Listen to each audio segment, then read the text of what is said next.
All right, y'all. Come on in the room. Come on in the room. Hey! Come on in the room. Come on in the room. Come on in the room.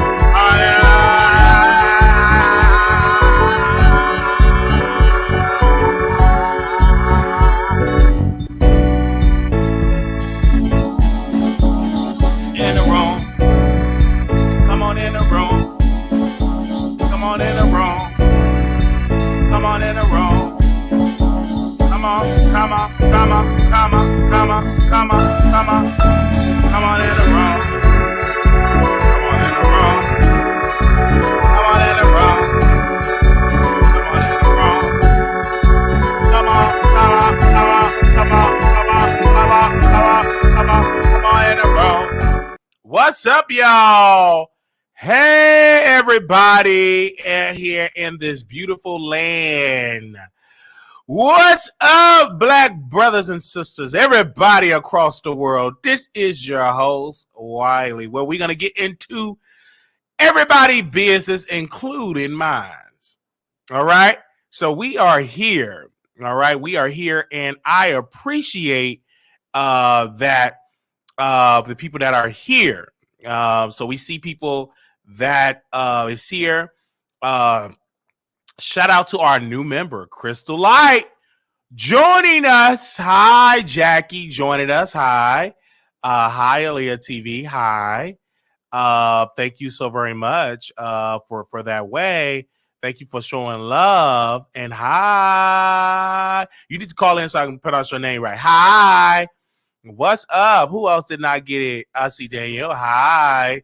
Welcome. Who else is in here showing love? Hi. If you know, that's one of the perks where you get to have it. Hi, Nate.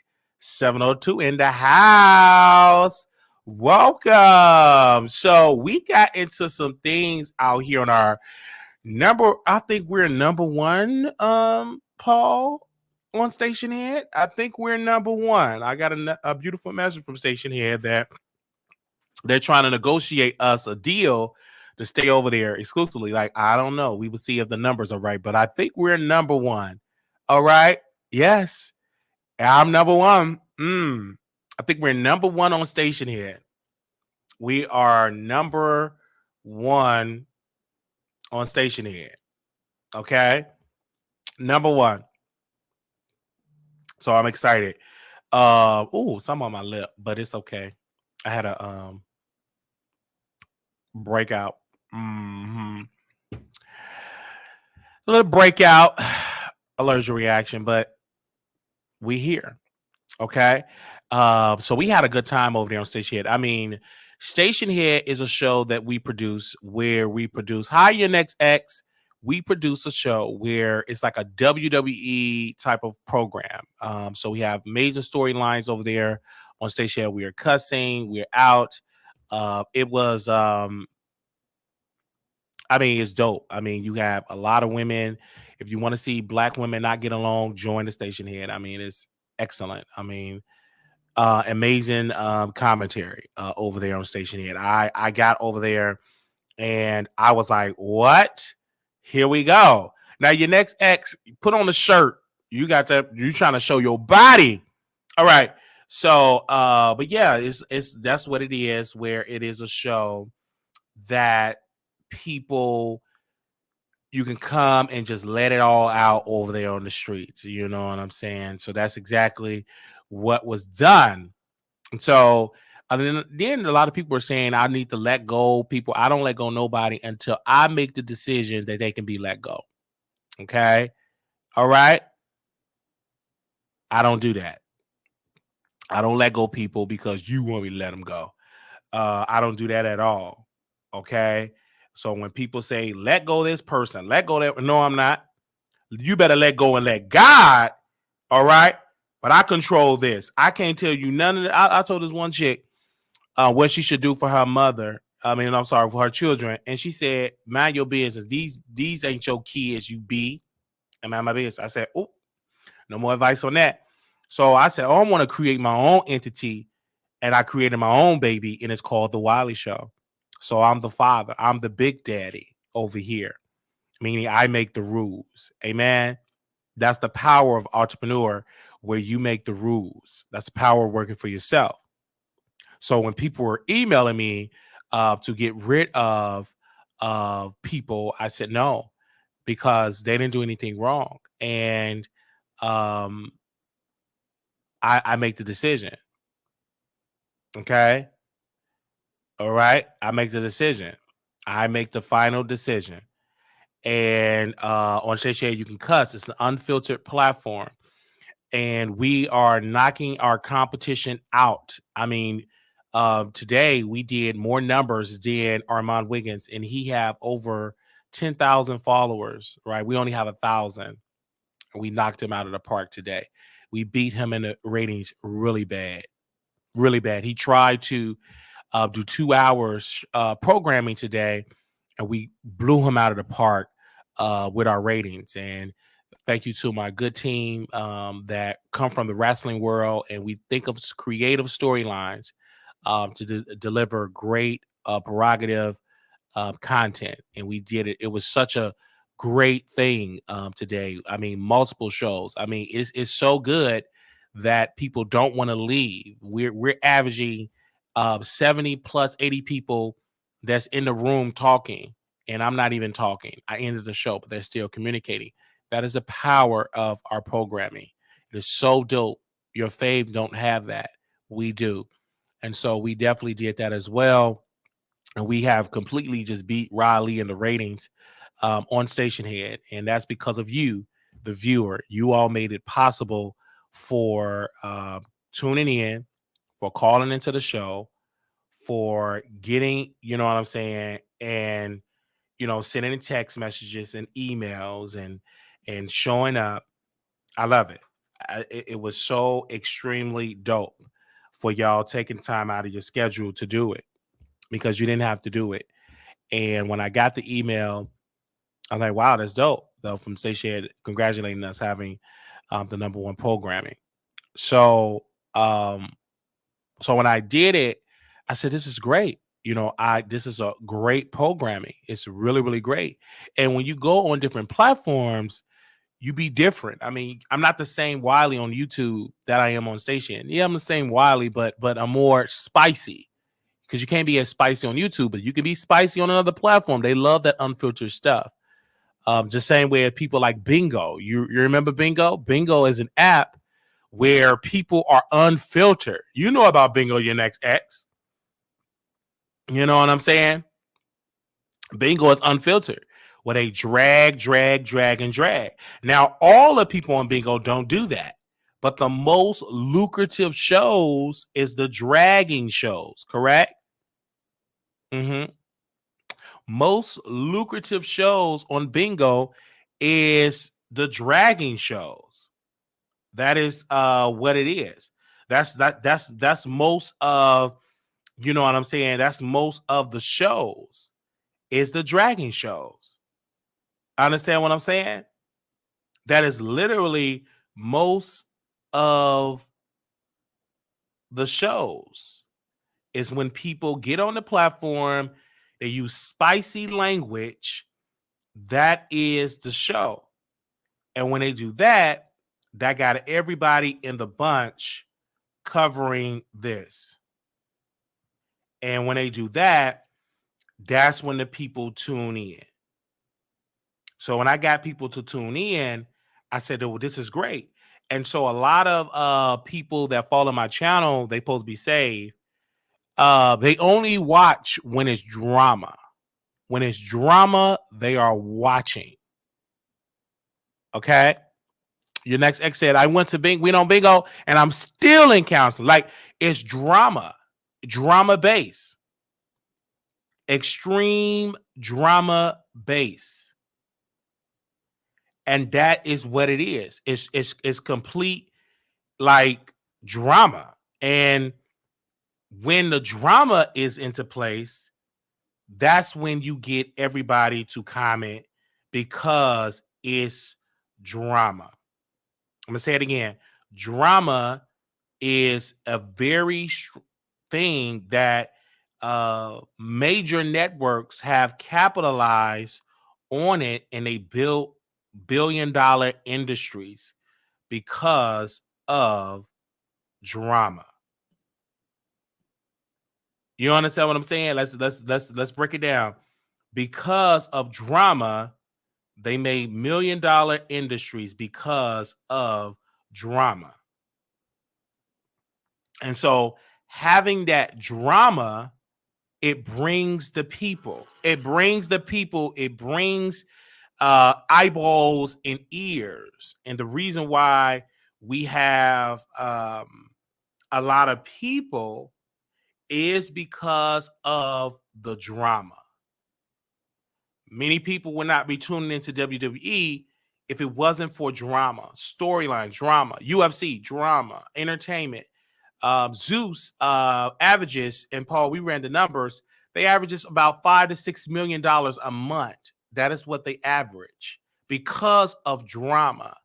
They're not tuning in because of a Christian or because of a Christian show and because of a show that you're talking about God and Bishop T.D. Jakes. No, it's women pulling their hair. Women talk about the odor of their yoni. Okay. LGBT folks rolling in the grass because of drama. And so I will never forget the CEO of Zeus had a conversation with fucking Aniva. He said these words. He said, "You're not a boss. My audience, they love loud content.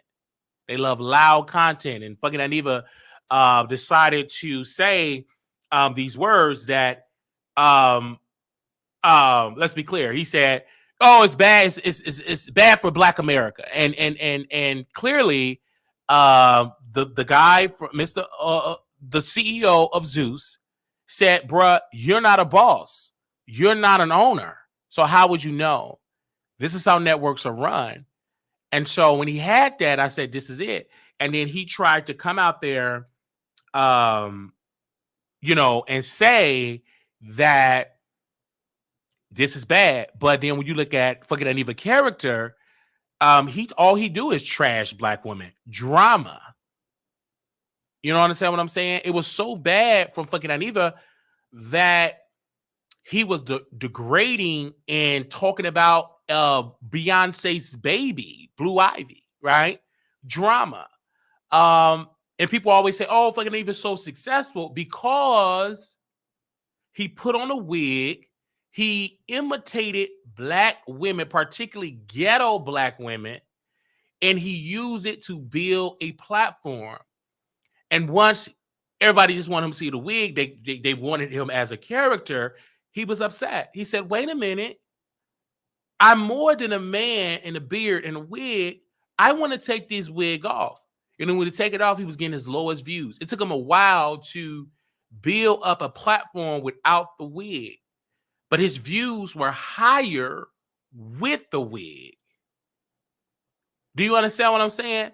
The views were so higher with the wig than when he as a man, because people like a character. That's why people in Hollywood, they always say, "Wiley, put on a dress. Wiley, put on some lipstick. Wiley, put on the pink panties." Because if you put this on as a cockeyed, tall chocolate man, this is going to be funny. It's going to be entertaining. So putting on a wig is automatically entertainment because people like to look at people that is entertaining. We tune into Madea, and Madea, Tyler Perry birthed and made billions, became a billionaire because he duplicated an elderly Black woman. He duplicated that and he made billions of dollars. His business centered around Madea. And no matter how many times he tried to get rid of her, he always go back to her. Why? Not because he loved her, but because it brings him a guaranteed bag. When he hello, this is my dear, it brings a guaranteed bag. And the people that view him are holy people. church people, supposed to be Holy Ghost filled people, and they're watching a man in a wig talking about the word of God.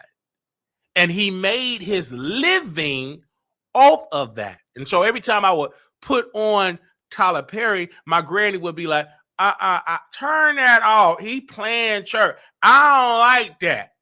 Right? But then when I was in church under Bishop Cartwright, under his leadership, the True Church of Holiness, located 57 Indiana, they would talk about Tyler Perry and Medea and about the shows and everything. He would watch. My uncle, Bishop Melvin Cartwright, would watch Medea with the wig. And most of the church people watch Medea, a man with a wig, with chest meat, with a women's bread basket, and they made him a billionaire. Right? And so when I saw it, I said, wow. And so I don't believe in, I know a lot of my colleagues will say, Wiley, are you going to sell your soul? It's not selling a soul. I'm selling a product with putting on a wig. That's not selling a soul. Because you've been taught that men can't wear wigs, that men can't wear women clothing. There was a time where it was no such thing as jeans as pants. Pants wasn't really created into the 1800s. So what was the people wearing then? So this whole thing, skirts, pants, bras, it was a time that it wasn't always bras. It wasn't invented yet. It was a time that they didn't have man jeans, a women area, dresses. It was a time that didn't exist. If you research your history and understand that with all this stuff,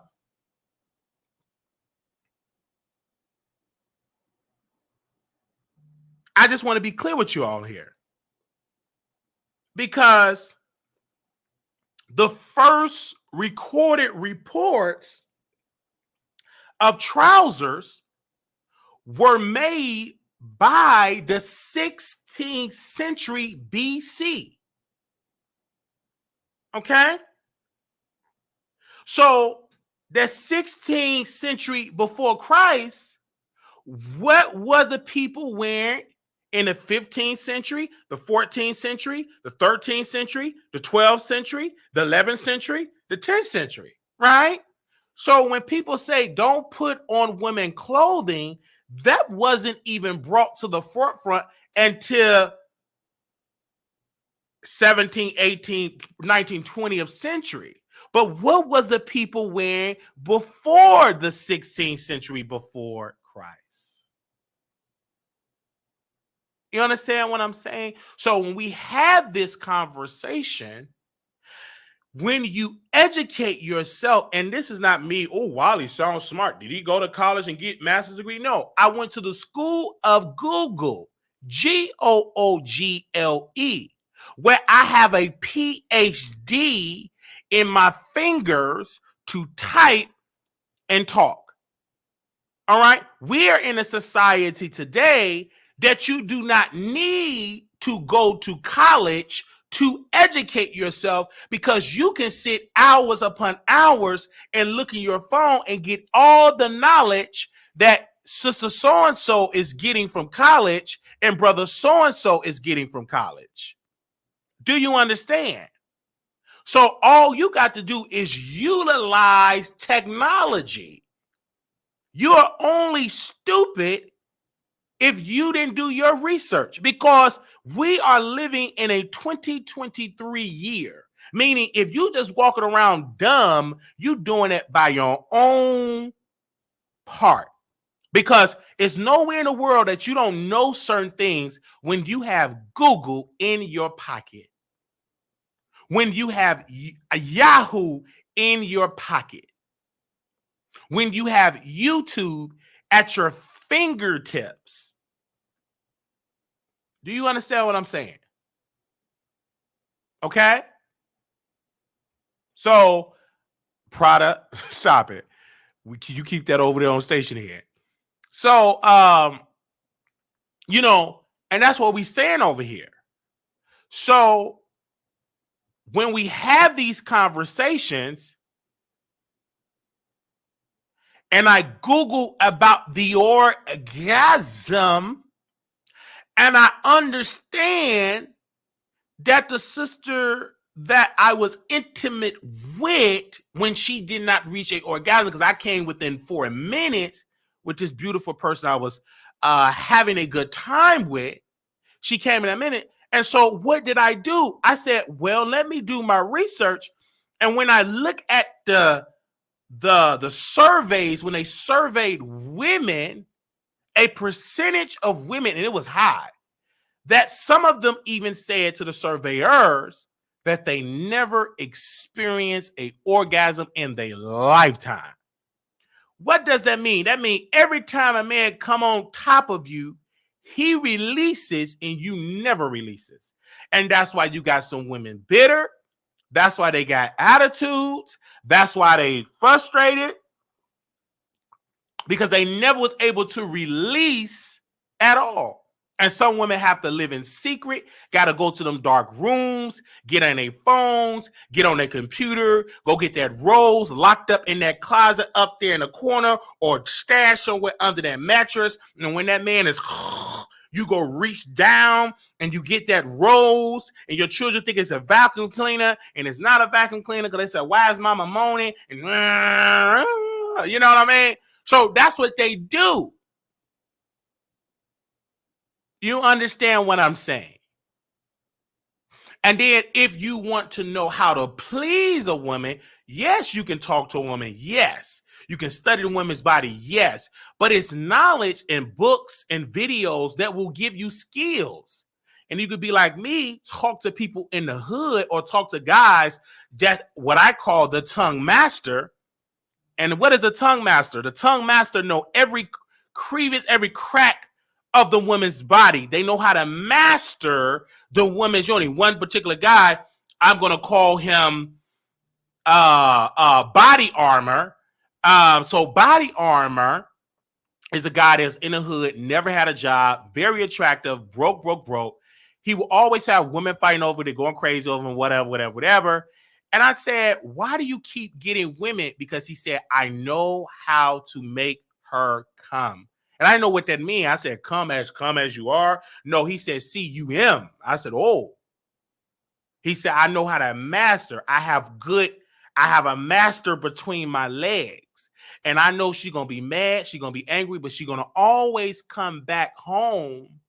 And she's going to always pay my bills because I know how to provide in that area, because she is pematized. I didn't know what that was. I said, really? What is pematized? I didn't know what that was. And so one particular day I was on my way to his house. We played video games and we played football across the street from my granny's house at the time. And so he said, give me about 20 minutes. And he played music, and I smelled the Black and Milds, and he was screwing her over and over and over. Not only her, but her sister. And they did this threesome, and it was everything goes over and over and over and over and over. And I smelled the stench of the smell. And it was a beautiful smell because it was mixed with body odor, yoni smell, and Black and Milds. Beautiful combination. And so I'm hearing this. I couldn't believe it. I was like, wow. And I was a church kid. I was a really church kid. I'm a church kid. I didn't really understand about love making because I was always taught under Bishop Melvin Cartwright that you cannot have any type of that behavior unless you're married. So at that time, I was a virgin. I was in the church. So I have always said, well, I can't wait. And I remember I would go and pray. I said, I can't wait to get married so I can do this, so I can feel really good. I want to do it. I want to get married. So I remember I had a friend, I'm going to call her Sister Microphone. And I went to her. I said, can we get married so we can make love? And she laughed because I didn't understand that, because the way that the church would teach you. I remember one time Bishop Cairo was teaching, and he said, you're in order to, you got that heat where you hot like an oven. In order to contain that heat like oven, you need to get married, right? So I understand. So I said, I don't want to have heat like an oven, like burn up. I want to get it in. So I just started, because he said, if you get married, then you can do these things. That's what Sister Microphone. So I went to Sister Microphone and I said, well, let's get it in. Let's get married so we can make love. Because I've always thought at that time that because of what Bishop Cartwright taught me, and because in the scripture, it said adultery is wrong. It said fornication is wrong. So I wanted to get married and get on one knee and go put the candle in the corner and put on a nice gospel record, and she have on her nice skirt and nice women garments, and I take it off and we make love to Shirley Caesar. That's what I thought it was, right? And so I'm saying it humbly from the heart, because that's what I thought it was. I thought it was that way. And so when I was a backslider, what is a backslider? A backslider is a person that's in the church, leave God, and go join the devil. I backslided, never left the physical building at that time. So it was a sister, I'm going to call her Sister Book.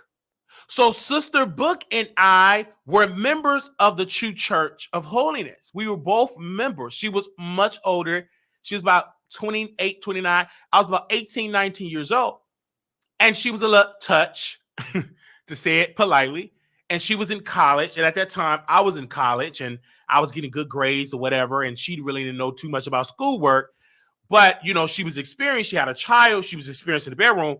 And so I didn't know I was attracted to her, because out of all the women, because none of them paid me no matter, they all thought I was ugly. The women that was in my age group, they didn't never give me no play. My friend, Brother Sherman, he got all the women. He had women fighting on me in church, right? They never played me no matter. He tried to hook me up, and they would say he ugly, his eye, he's disgusting, he looked weird, he walked with a limp. They talk about me bad. So Sister Book was the only one that paid me any mind. We developed a conversation. We talked, and when Bishop Cartwright knew that we were helping each other out, that he knew I liked her, she liked me, he said, I think you should marry Sister Book. That's what Bishop Cartwright told me. I wasn't interested in marrying. And why? Because she was a little touch, right? She will have full-fledged conversations with my baby sister, who was under the age of 18, and she would tell her things about her body, her personal life, and who she's screwing. She would tell my sister all these things, right? So I never wanted to do it, like marry her, but I wanted to screw. I wanted everybody in the church that grew up under me, Jerry, Rashonda, Michelle, Sam, Sharman, they all was getting it in. And I was the only one that did not get no yoni. Okay? So I wanted to try it. And they kept saying how good it was, how they released themselves. So I was curious. I could not stop thinking about the chest meat and the yoni. When Bishop Cartwright was teaching and preaching, all I can think about is yoni, yoni, yoni, yoni, yoni. I try not to think about yoni, but yoni, yoni, yoni. Because I had the conversation with Sharman, Jerry, and Sam, and Michelle, and Rashonda, and Monica. They all telling me all of this experience thing, and I was the only one that did not get a taste of the yoni. So, Sister Book, almost said her name, but if I did, her name is Patrice. She grown now, so we can say her name. You ain't gonna bet the fact that none of these people follow me on Facebook. So Sister Patrice and I, we connected in the class. We connected because I was helping her with her schoolwork. She lived at the time. She lived next door to the True Church in this building, and then we was connecting. I knew we had a connection. But I didn't know how to make the first move. I'm inexperienced. I'm a virgin, right? I was a virgin. So she moved, and we was going to library helping. She moved to a different apartment. I said, okay. So I kept going. And then one particular time we were listening to gospel music. And while we were listening to gospel music, she didn't have on any undergarments at that time. And so she was breathing, like a certain type of breathing thing. I was looking at her, and she made, the first move. And I told her, I don't know what to do. I'm nervous. And I said, we're going to burn in hell. And she said these words to me. She said, we're not going to burn. We're going to yearn in love. Like, we're going to make love. So this cannot be wrong. It feels good. Did you ever try before? I said, no, ma'am. She said, you don't have to call me a ma'am. I said, okay, call me baby. So I said, okay, baby. So we did it. And with Suge Avery, when she when Seeley kissed Suge Avery, that's how I did. I was like, I got all giggly. I was so nervous. I was like, I was like, and I got all weird looking, just I was like, and then she said, no, this is how you kiss. So she grabbed me by the shirt, took my shirt off, and then she tongue kissed me. And then I tongue kissed her. And then boom, boom, boom, boom, boom. Boom, boom, boom, boom, boom, boom. And then we got completely nude. I didn't know anything about a condom. I'm inexperienced. So I get it in at that time. Oh, yes, I'm sorry. We did have a condom. Yes. So I put a condom on. I wasn't dumb. I did put a condom on. So we get it in. And so it was great. I felt good. I felt her jerk. I felt her body jerk. And she said, oh, there's someone coming. And I didn't know anything about coming. And then I released and I said, oh, wow, I didn't know that women can come. I didn't know that. I'm inexperienced. And we was like, and I looked at her, I said, can we smoke a cigarette? And she started laughing. She said, why you say that? Because I watch movies and every time they make love, they smoke a cigarette. Well, she said, I don't smoke cigarette at all. I said, oh, that's okay. I don't smoke either, but I'm just saying it's a bit weird. And she said, oh, you're so funny. I start laughing. And then I cleaned myself up and I left. And so after we had that experience with me and Patrice, about a couple of days, she was telling my sister how good I was in bed. I'm amazing. Now, my sister was about 14, 15 years old, maybe 13, 14. She was young, right? And so she was how good as we, blah, blah, blah. She wanted to do it again. It was awesome. And then she said that she was pregnant. I didn't believe my sister. So I was just happy when she ain't pregnant, blah, blah, blah. We're not married. So, but she called me and she said these words. She said, all right, Keys, I'm pregnant. I said, excuse me? I'm 18, 19 years old. I said, really? She said, yes. I said, oh my gosh. I cried. I said, excuse me while I cry. And she said, why you want to cry? I said, I don't know what to do. So I'm going to cry. And I said, I'm going to call you back. And I cried.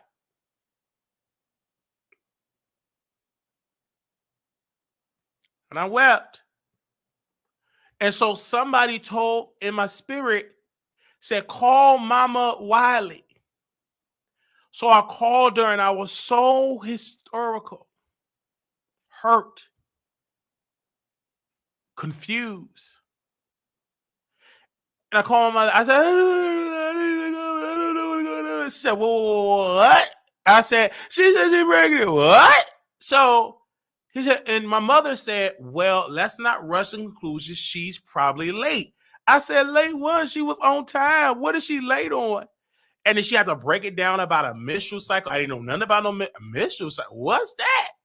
And then she told me that. I didn't know. I was to all of that. And so about a couple of days later, Patrice called me. And she said these words. She said, I'm not pregnant. I got my period. I said, hallelujah.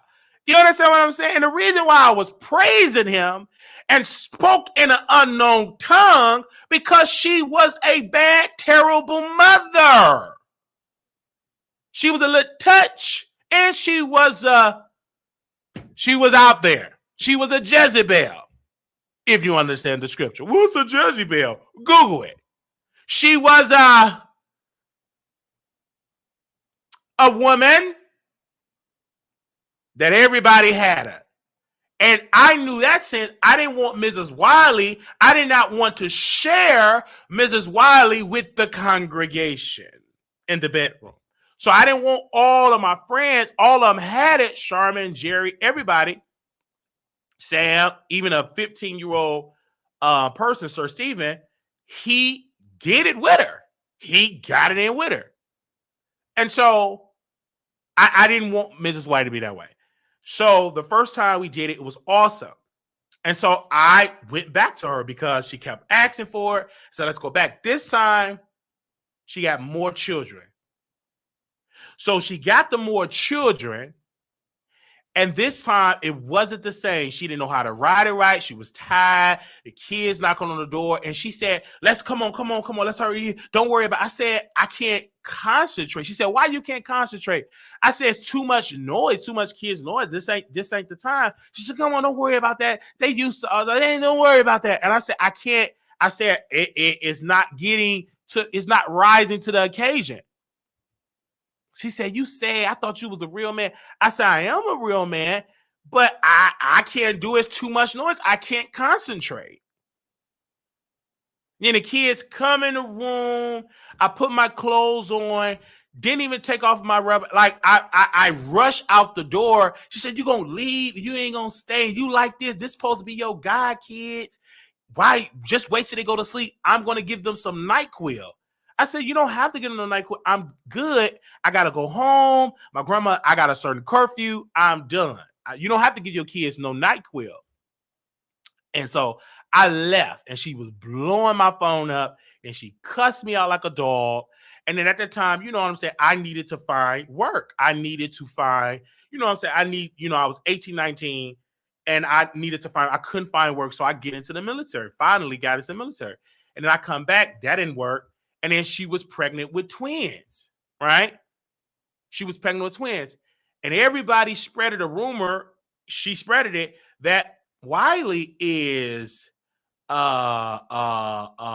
Marquise is the father, and told my uncle, and my uncle Bishop Cartwright came to me, is those your twins? I said, sir, no. I said, no, sir, that's not my twins. I said, that's Sir Stephen's twins. That's him. That's his twins. He had it, and he knew it was his twins. I said, it's there. And then Patrice told me, she said, it is Sir Stephen twins. It's not yours. And Sir Stephen at that time was 15 years old. And so once Patrice told me that, Sir Stephen, his mother, Dianetta, was so upset and embarrassed and emotional, she took her son, not to the police, which she should have done. She took him to the bishop. Bishop Melvin Cartwright. And so they went upstairs in the office. They went past the conference room, sat in the office, Patrice, Sir Stephen, Dianetta. And in that meeting, according to Patrice, that Dianetta said, I want her to go to jail. And Patrice, she's a little touched. Well, if she wants me to go to jail, I'll go to jail. And Bishop Cartwright said, no. I said, if she go to jail, her children will go to the state. So no, we're going to pray about it in so many words. Dianetta was so angry as the mother, so upset, she left True Church and never returned back. This happened over 10 plus years ago. Little longer than that. And she never came back for a visit. And people said, well, what happened to Dianetta? Why she never visit? Because she felt that the church covered up her son because he was statutory R-word. Because that's what it was. It was statutory R-word. and a woman violated her son. And she brought it to the preacher.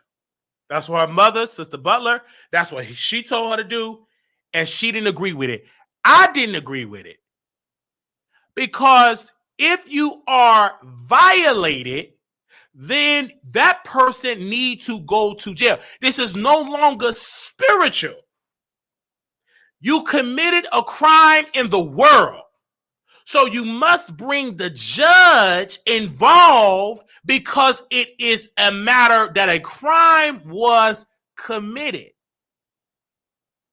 And so it disturbed my spirit so. And then once my sister told me that she was violated by Brother Sherman, it just disturbed me so. I was confused, hurt, disturbed, and I was angry at my uncle because a man that I look as a father, the man of God, I said he made a mistake and people are getting hurt.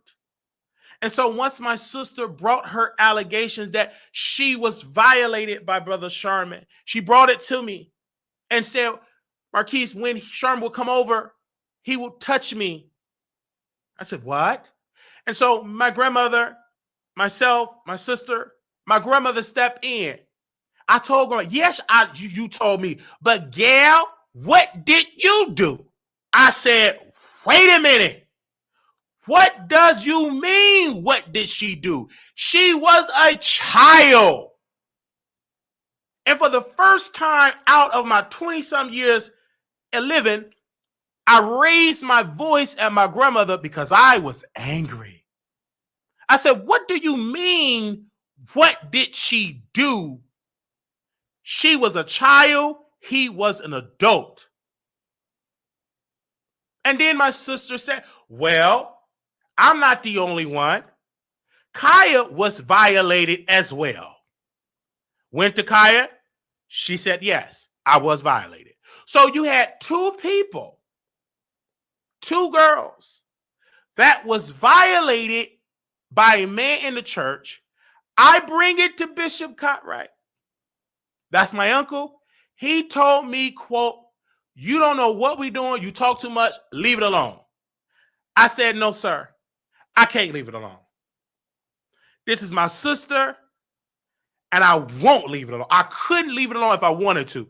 It disturbed me so I couldn't sleep. I couldn't eat. Couldn't sleep, couldn't eat, couldn't sleep, couldn't eat. I stayed apace, and that's when I had my breakdown. It disturbed me so that I had a breakdown. I was cussing everybody out because I was hurt, confused, crimes were being committed, and I felt powerless. Nobody wanted to. Everybody turned against me. And so once I had my breakdown, I was kicked out. The same Bishop Cartwright that did not like it when you bring a judge involved, he got a restraining order. Got a restraining order against me. Didn't know where I lived at, served it to a previous employer. And we was in the courtroom and he tried to get us arrested then. Thank God we ain't dumb. We researched the laws, and you must be served with in order to be valid, you got to be served. And so I spoke to the judge calmly. I said, ma'am, I was not served with the paperwork. And the judge said, wait, Mr. Wiley got a point. He was not served. Sir, he's like, I want to arrest. He brought it. Sir, so my uncle, we're going to serve Mr. Wiley in open court. So they served me in open court and said, you got 30-some days for a next hearing. I said, ma'am, to the judge. And he was like, I need to know where you live at. I said, you don't need to know that. And the judge said, you don't need to know what Mr. Wiley said. I said, ma'am, I don't have money to come back in 30 days. She said, okay, well, I'm going to make my decision today. You got 2 years. You can't mention your uncle, talk about your uncle, post about your uncle or your grandmother for 2 years. She said, do you agree with this? If you violate, you go to jail. I said, ma'am, I agree with it. So for 2 years, I stayed completely silent, getting my data and my thoughts. For 2 years, I stayed silent about this story.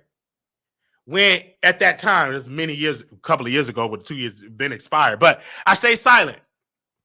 But when I got the documentation of the restraining orders, I had 2. Granny got one. They tried to silence me with 2 restraining orders.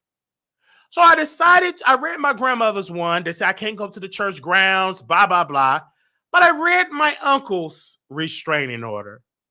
And in page 2, in the paragraph, it said, Marquise Wiley tarnish my reputation with preachers. My reputation is severely damaged with preachers because I told the preachers what he said about them, what was going on. He didn't like it. So a lot of preachers turned against him. So you said this, how do Marquise know this? So they turned against him. So in the documentation, I could not be around my cousin at that time. She was a kid. Now she's a almost a high school graduate, if not graduate. Couldn't be around at that time. There was no dog, but they just had a dog. I couldn't be around the dog. Let's call the dog Coco. Couldn't be around Coco. And I was on the phone with my father, my stepfather, and I said, Daddy, in the document, I can't be around the dog. He said, but what did you do to the dog? I didn't even know they had a dog. They just got it. I was hurt, confused, and in the courtroom, me and my grandmother were talking. She said, well, come to the house to get your clothes because I had another agreement with the judge. She said, we will grant your request to allow you to go to your granny to get the rest of your stuff with a police escort. Me and my grandmother is talking. Bishop Cartwright intervened. Go, he breaking the rules. He breaking the rules. Arrest him. And the sheriff said, no, we're not going to arrest him. His granny is trying to discuss. And I talked to the bailiff. I said, I'm trying to discuss when can I get my clothes. The bailiff said, we're not going to arrest him. He have not violated anything. He can ask her, when can he get the clothes? And ma'am, do you wear it? She said, yes, he can come get his clothes at 5 o'clock. So about 5 o'clock, I show up with District 7 police. 3 police cars escort me there. 2 police squad cars stay there. 2 officers escort me all the way upstairs to my room to grab everything and to come all the way back downstairs. And I said, when I left my grandmother's house, I said, I'm going to tell everybody what y'all did to Brother Wiley. I'm going to tell the world. I said, officers, I said in 2 years, after these 2 years, I'm telling the world what I experienced. And he said, brother, I ain't mad at you. And when I'm 2 years up, I don't care what show I am doing. I will always share my experience of what I experienced in the church. And I will never waver and sway from it. So recently, Brother Sharman come with his new wife. The other one, he didn't want to deal with her because he was on the down low. He didn't want to sleep with her. He dumped her and she done got a new wife. So he come to Chicago. He don't come to the church because why he didn't come to the church? Because true church under the leadership of Bishop Cartwright do not believe that you can get married and get divorced and married again. Let me break that down. So if I were to get married to Aaliyah TV and me and Aaliyah TV get married, walk down the aisle, I get upset at Aaliyah TV, I divorce her. I am not, according to Bishop Cartwright teaching, I cannot get remarried until she dies. Until she close her eyes in a casket, then that is when I am permitted to get married again. So if I want to get married to Prada, I want to have my new wife, Bishop Cartwright will not marry us. He will not agree for no counselor or marriage because I am committing sin. So I will have to go to another church to marry us. I will not be permitted to get married in the true church sanctuary. And you already know I can't get married to no man. That's already out. So I love Prada. We in love. We're expecting our first child together. And Bishop won't agree. So I will have to go to another church. So those are the rules. So Sherman Cain, number one, he's embarrassed. My mother don't want nothing to do with him. And he can't see his face around at true church because he have been remarried. So they already said it's sinful. Amen. So that is the teaching. We're not Kojic, because he believed Kojic stand for Church of God in Cash. That's what he believed Kojic stand for. We fellowship, they fellowship with certain Kojic, but that's no more. Because Bishop Cartwright don't believe in women preachers. So when I develop and come on the YouTube streets and they say, Wiley, why don't you believe in women preachers? I'm going to tell you why. Because out of the 20 plus years I've been under the leadership of my uncle, Bishop Cartwright, he have always said a woman is not permitted in the pulpit. Women are not permitted to preach. Women are not permitted to be a minister. Women are not permitted to be a bishop. Women are not permitted to be an apostle. So for 2 decades, that is what I've been taught on Tuesday night Bible study, Wednesday night prayer, Friday night service, every second Saturday, all day Sunday from the morning until he get tired, 8, 9 o'clock at night. That is what has been embedded in my head. So I am 32 years old today. Still, I would say I don't believe in women preachers. Some say, I don't believe it. Because Bishop Cartwright said women preachers are going to hell. That's what he taught. And if you don't believe me, go visit it for yourself. And if you're a preacher, say, I want to sit in the pulpit. I am evangelist Napkin. You will not be permitted in that pulpit. Even if a woman want to make an announcement, she will have to stand on the floor. She cannot stand in the pulpit to make an announcement. You cannot sit at the podium and even make an announcement. You have to sit and stand on the floor. Do you hear me? As I'm making sense? So when people say to me, why do you not believe in women preachers? Because I have 20 years of teaching, that is wrong. Why do you not believe LGBT folks should get married? Because I have 20 plus years of teaching, that is wrong. Do you understand what I'm saying, ladies and gentlemen? Do you understand what I am saying? Under the leadership of Bishop Cartwright, that women are not permitted to wear pants. You cannot wear pants as a woman. So for years, until my grandmother got sick, I saw her with pants on. I'm a grown adult. I was shocked to see her with pants on. But she's sickly. She have no choice.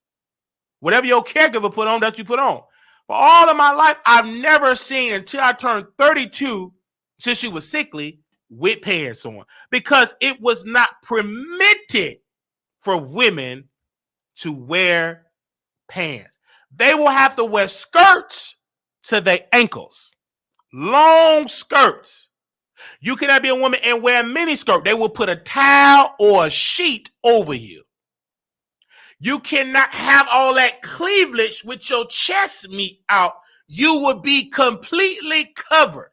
The mothers will put a blanket sheet to cover you. You cannot sit in the front. You're not permitted to sit in the front with a mini skirt and with your chest meat out. The ushers will have you sitting in the back because they feel as though it is temptation to tempt the preachers. So you will not be permitted to sit in the front.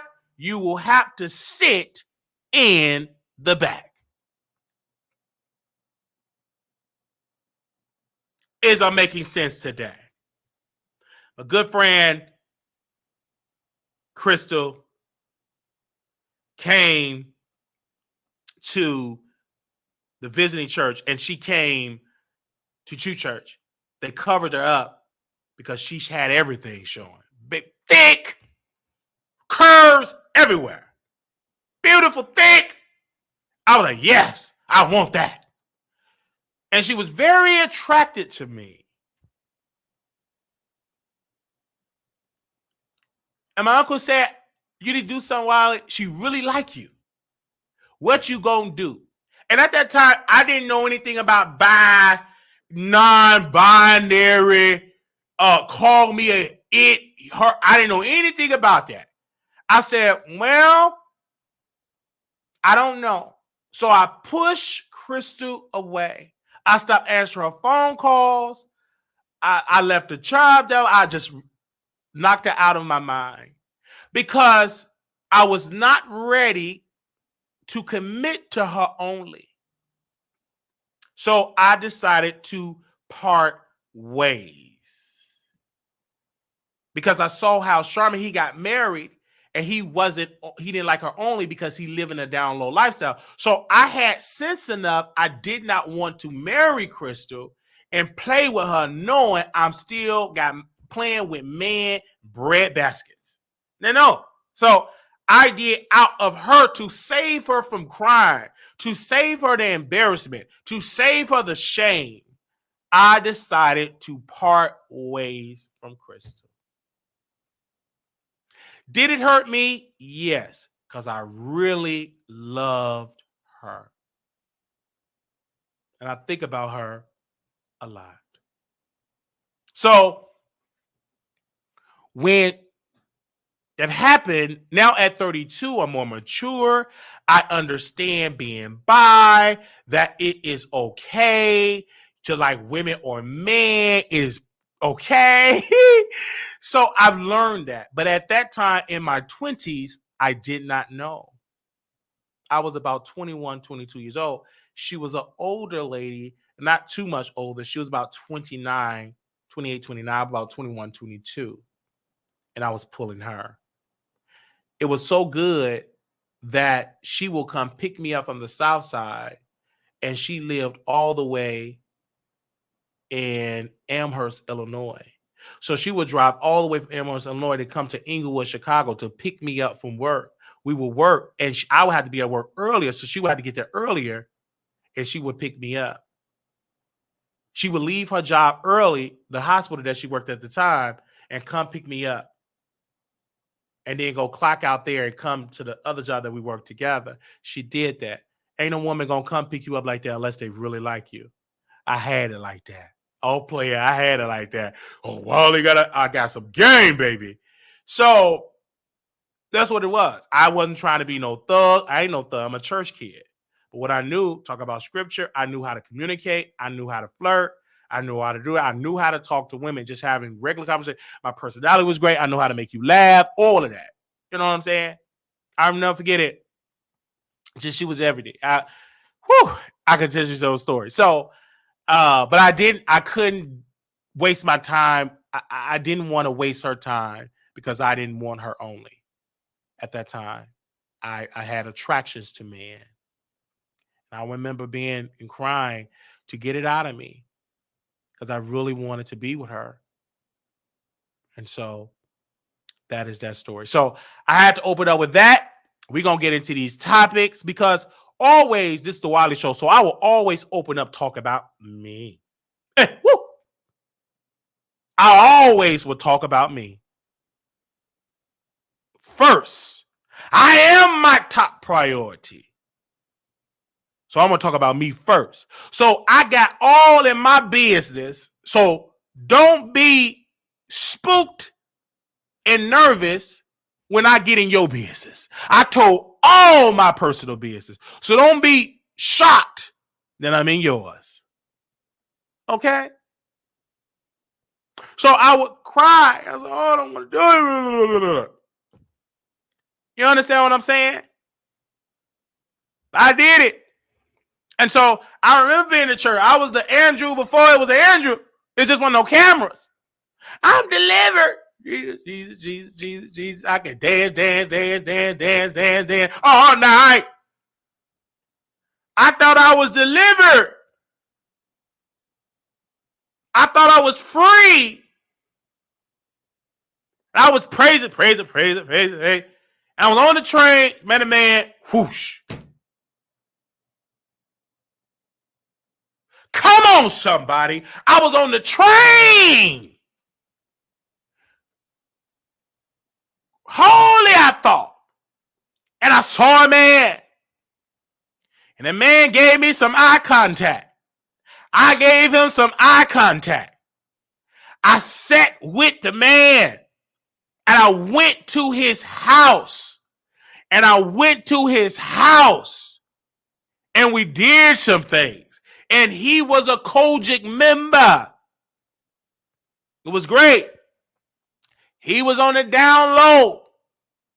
I didn't know what it was, but he said, I'm on the down low. I didn't know what down low. We ain't low. Okay. I'm on the down low too. I didn't know what that meant at the time. I would go play the drums at his church. Oh, he would say, this is my friend. And his father was like, oh, it's good that my son got a good friend. You could play them drums. Didn't even know I'm playing drums in his bread basket. Your son's bread basket. He was in a nice Kojic church. I ain't gonna say the name because you know they watching. Went there, we screwed. After we left the church, the first thing we did was just out and screwed. Ripped them church clothes off, threw them drumsticks in the air, and screwed.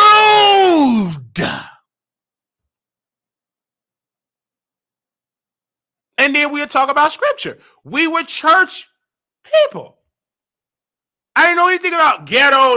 We talked about church, the scripture. After we, yeah, man, that was a good sermon. It was. It really was. Well, what's your favorite Bible scripture? Oh, this is my favorite scripture. Psalms 40:1. I waited patient for the Lord. He inclined unto me and heard my cry. That's all I knew was church. That's all I knew was church.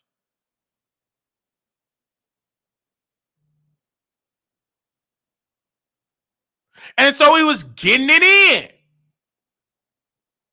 And it was secret. I was considered on the down low. Because when I was 13, Bishop Cartwright was preaching against the lifestyle. Hard. You're burning. It scared me. So we was upstairs. Tuesday night Bible study was let out. My uncle was on his way to go work. But before you go, I said, Bishop, gotta talk to you. He said, what do you? I said, I gotta talk to you about the homosexuality. And he said, okay, we're gonna talk. So that Friday, I was his armor bearer. We go up in the office. He said, now what's going on with this? Arquise, what's going on? Tell me. What happened? I said, when I was 8 or 9, I had these feelings. You know what I'm saying? I was 8, 9 years old. I got it in with the next door neighbor. We was about 8, 9. We was getting it in. I was on the party line getting it in. And I was telling them everything. He said, okay. Well, with God, he made the body. Do you feel like you was born this way? I said, yeah, I feel like I was born this way. He said, well, you must be born again. So I want you to get on that altar. I said, yes, sir. I want you to call on Jesus. I said, yes, sir. So we would go in the church and get on the altar. I would get there and And it was a song that would say, I'm on the altar, Lord. Want you to bless my soul. I'm on the altar, Lord. Want you to bless my soul. I'm on the altar, Lord. Want you to bless my soul. Jesus, Jesus, Jesus. And I would get that, Jesus, Jesus, Jesus, Jesus, Jesus. And my grandmother was like, call him, son. And I was speaking tongues, and I thought I was delivered. Because the saints would tell me how they was delivered from. One lady said she was a prostitute. She was delivered from lesbianism. She was delivered from drugs. This person said she had lesbianism tendencies, was delivered. I said, oh, if it can happen for Sister So-and-so, Sister Williams and Sister Boo, I know it can happen for Brother Wiley. So I called on Jesus. And then I would get up,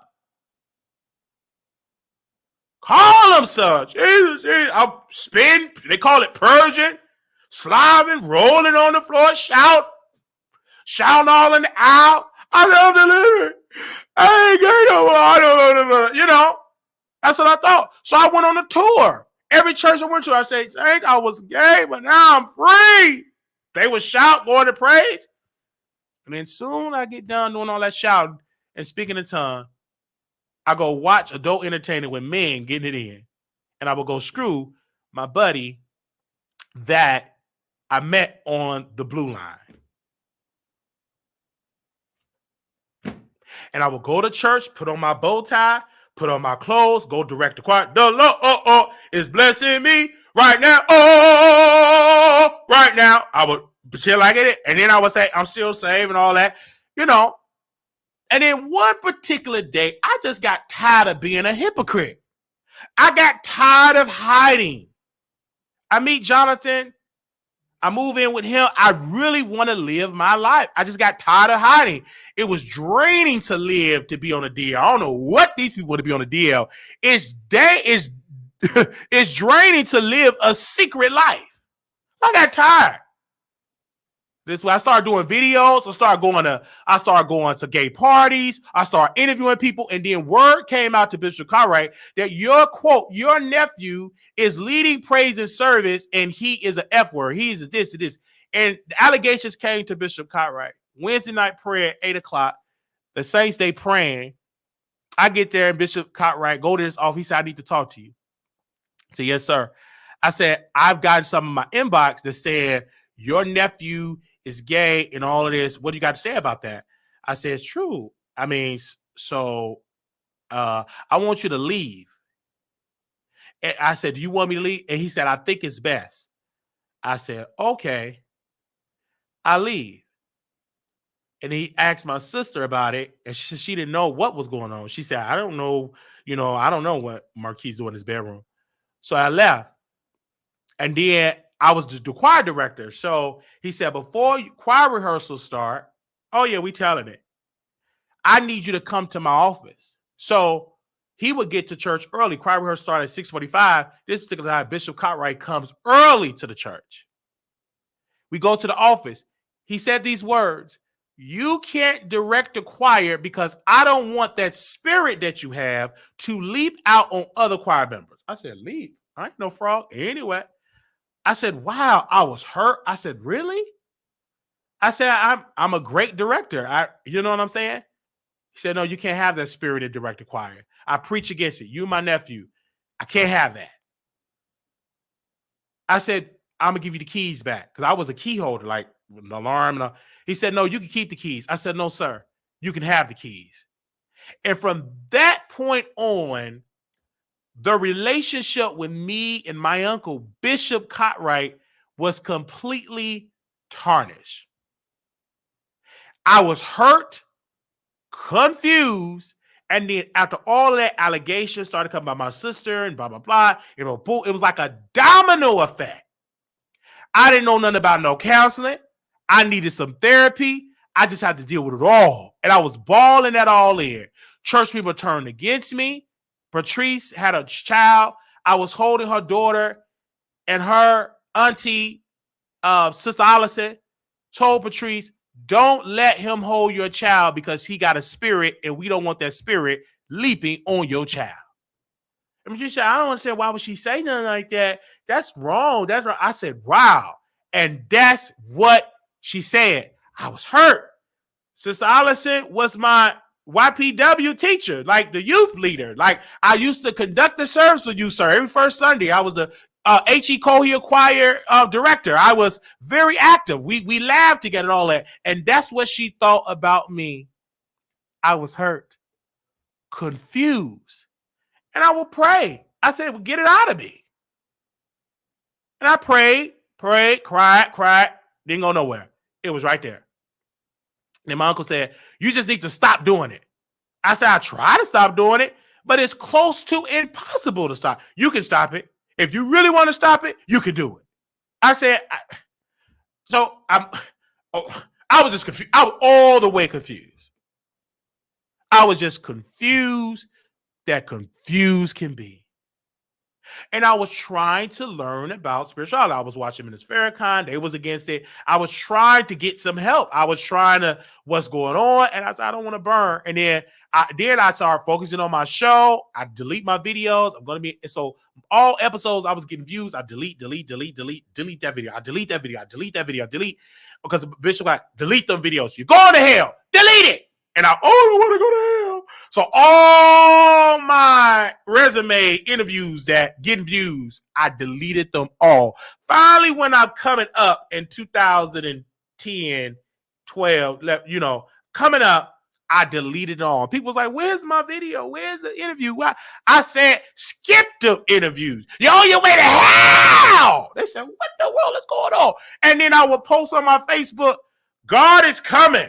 Jesus is Lord. And I would post scriptures.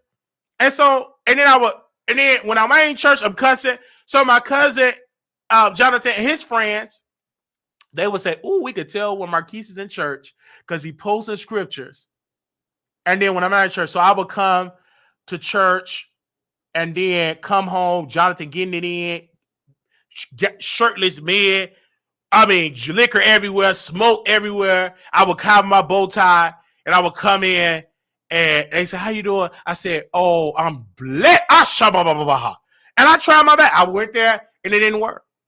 And then as soon as I take the clothes, I'm right back on somebody's back. You know what I'm saying? So, and I was hurt. I was confused. I didn't know what to do. So I tried to make it work with the church. I tried.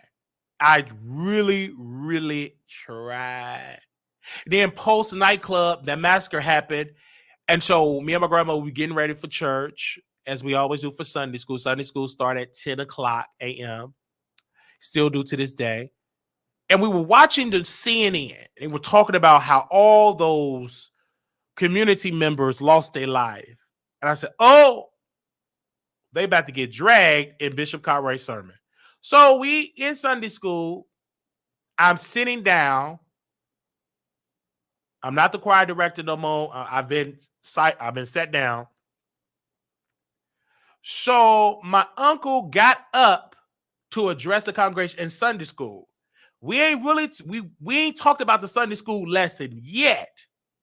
But he said, Saints, I've been watching the news and I felt so bad because this woman was crying about her son, how her son, he lost his life.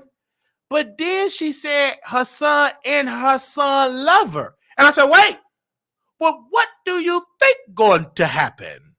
The Bible says Solomon and Gomorrah. You're not going to live a healthy life with that lifestyle. Everybody was looking at me because at that time they just knew I was there. They was looking at, and I was hurt. I'm already grieving that I lost people in my community. I was hurt. It was sad.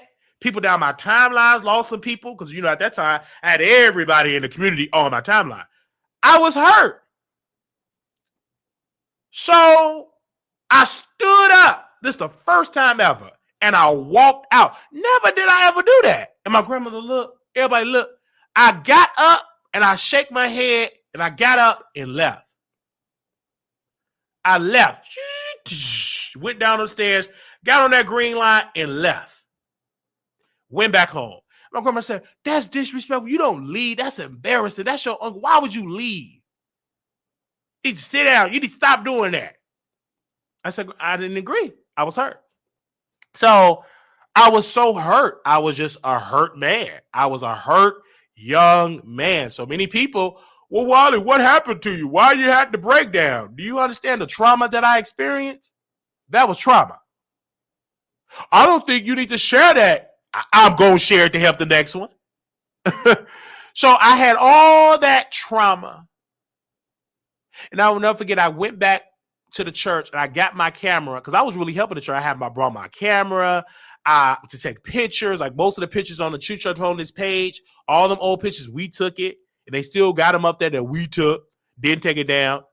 But I took all those pictures. And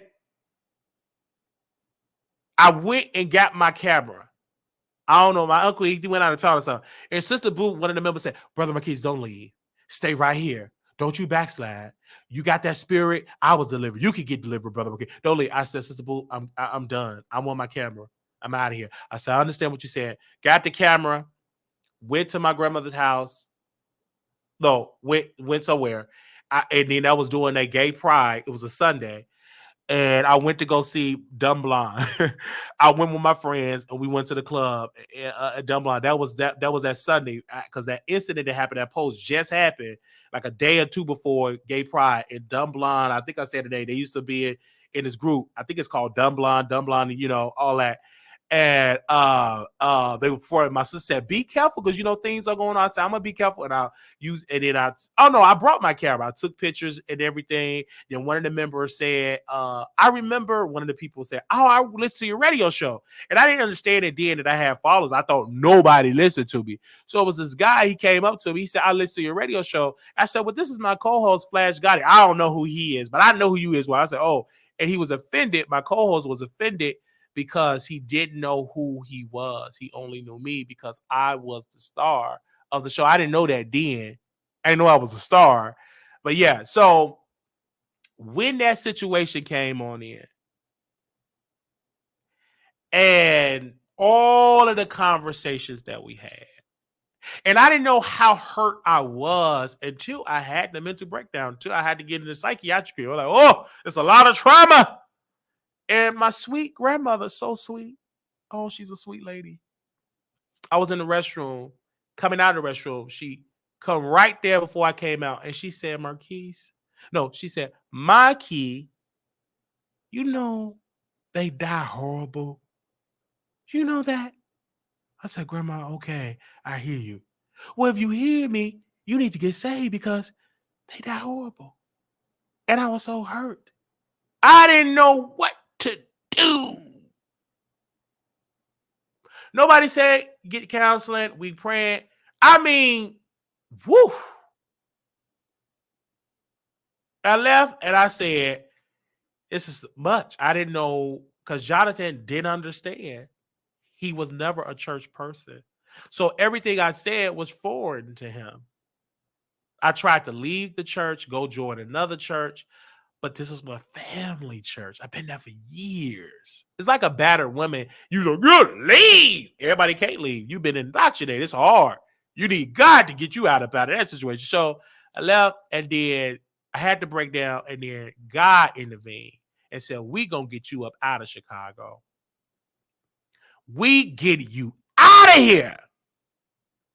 And I was pushed up out of Chicago and I moved to Dallas.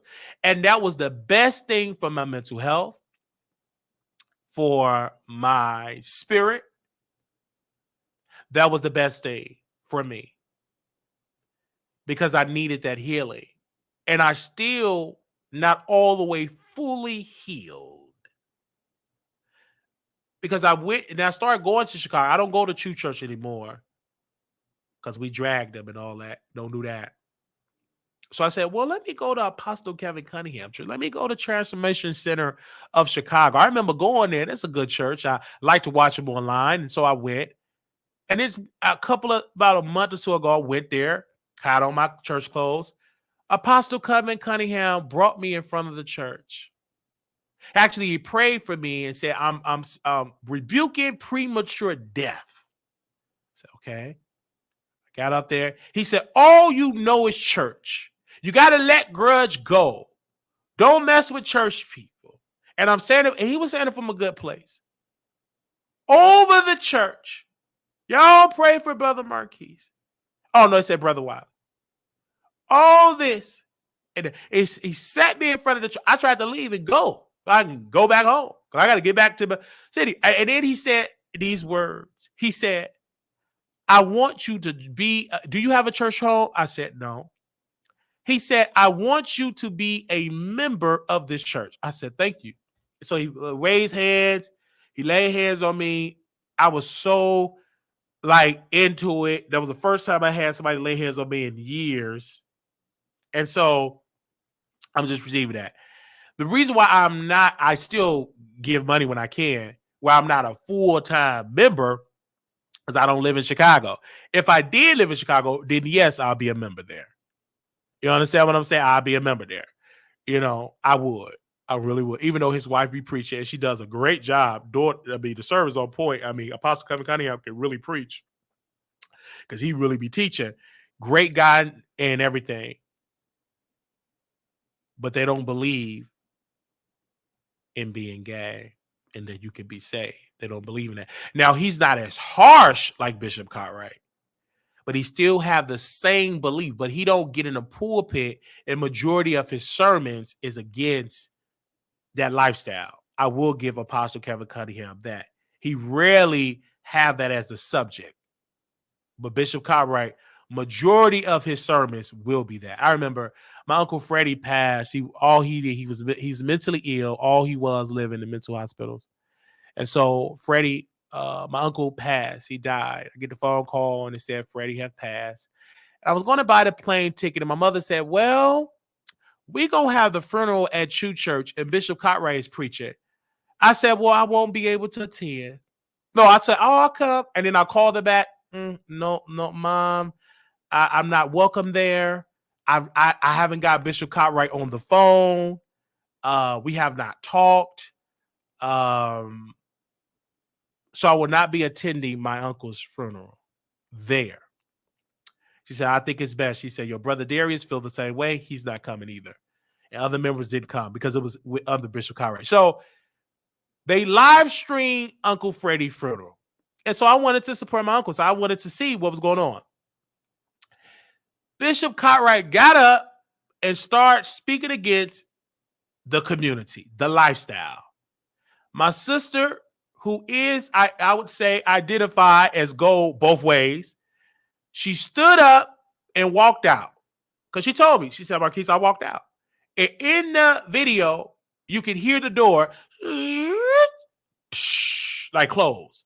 She left. Because he decided to preach against the lifestyle. It was so controversial that other members of the family, that is not on my grandmother's side, that is my mother's father's side, right? They said they would never come back because they felt like, why would you preach about that at a funeral? Why is it so much obsession with that particular subject?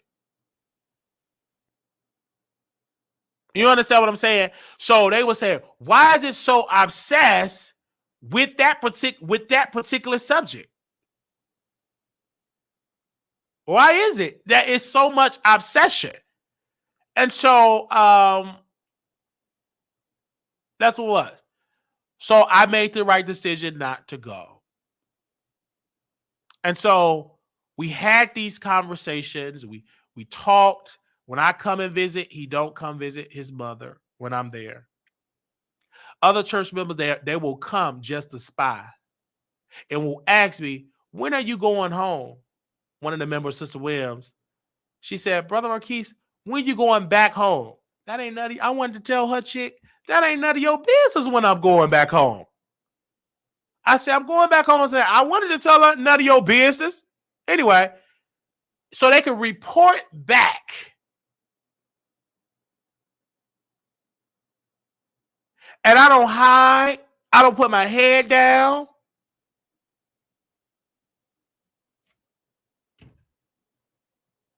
And so my uncle, he don't go. When we had my grandmother's 88th party and we bought the cake and ice cream, we did the video, we produced the video.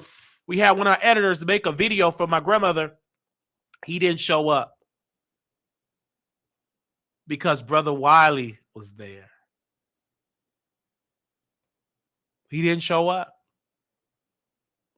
And other old church members that are not members of True Church said, you did a great job with that video. Thank you.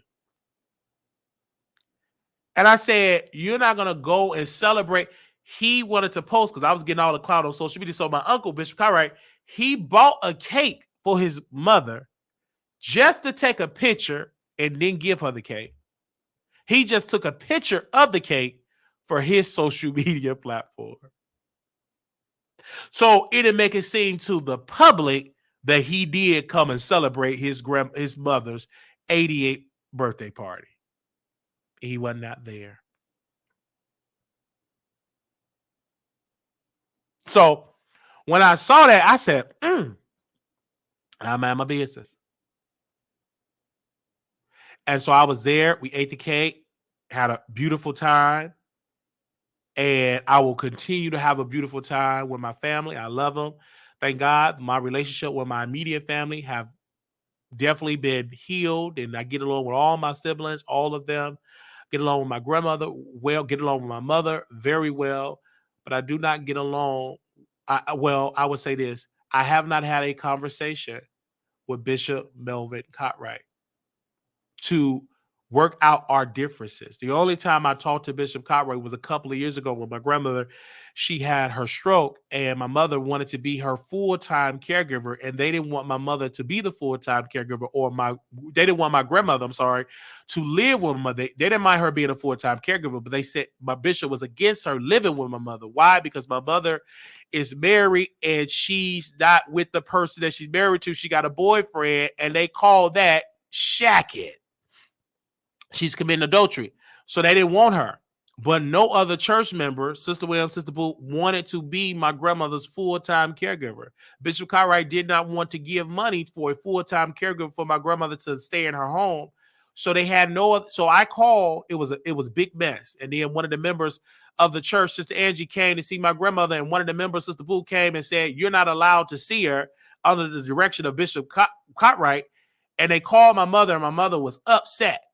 And so for the first time in history, my mother made a Facebook post. Now, mind you, my mother is not problematic. She ain't in no mess. She ain't making no Facebook. But this particular time, a couple of years ago, she made a Facebook post and she said, I apologize, and this to the former members of the True Church of Holiness.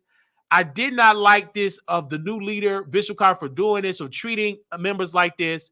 My son tried to warn me, but I did. My son Marquise tried to warn me about this, but I did not want to hear him. And I do want to say sorry to Marquise Wiley. She tagged me in the post. Bishop Cartwright, I called Bishop because now my mama upset. Now I got to call. Now you playing with my mama now. So I was in Dallas. I'm ready to pull up. So because I'm medicated, I didn't pull up. So I said, what would my psychiatrist say? Okay, call. So I get on the phone. I know the number by heart. Hello? I said, Bishop. He said, who it is? I said, this Brother Marquis. He said, yes. I said, I don't know what's going on because, if my mama want to take care of my grandmother, I mean, y'all should allow it happen.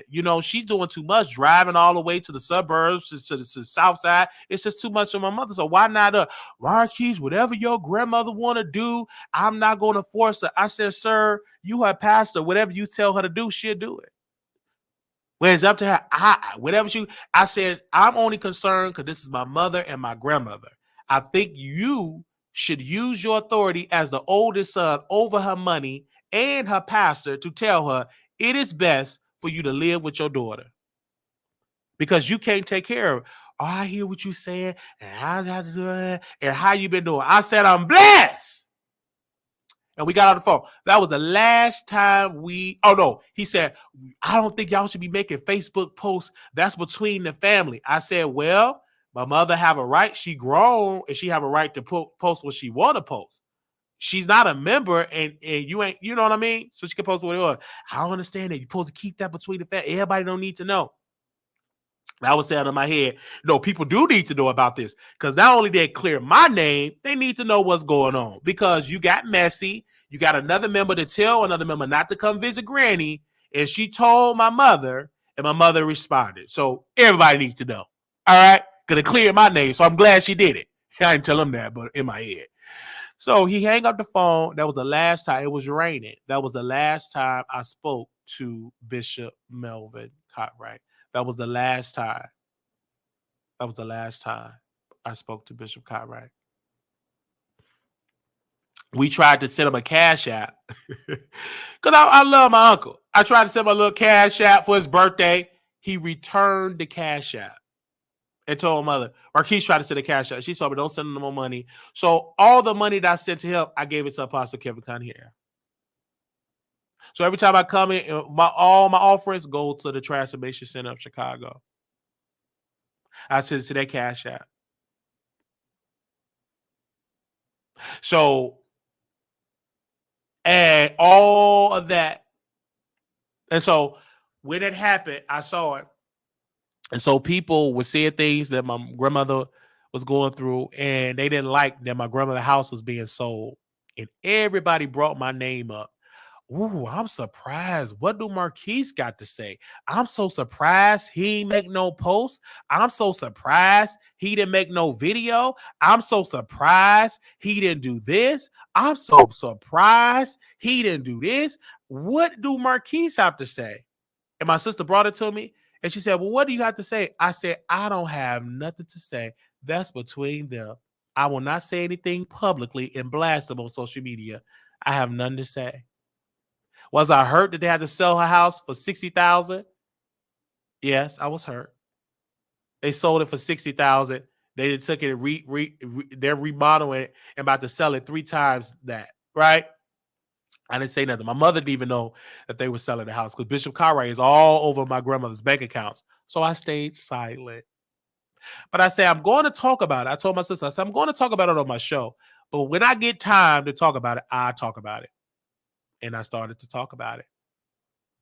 And then a couple of videos ago, we decided to post a video of me directing a choir. Remember that?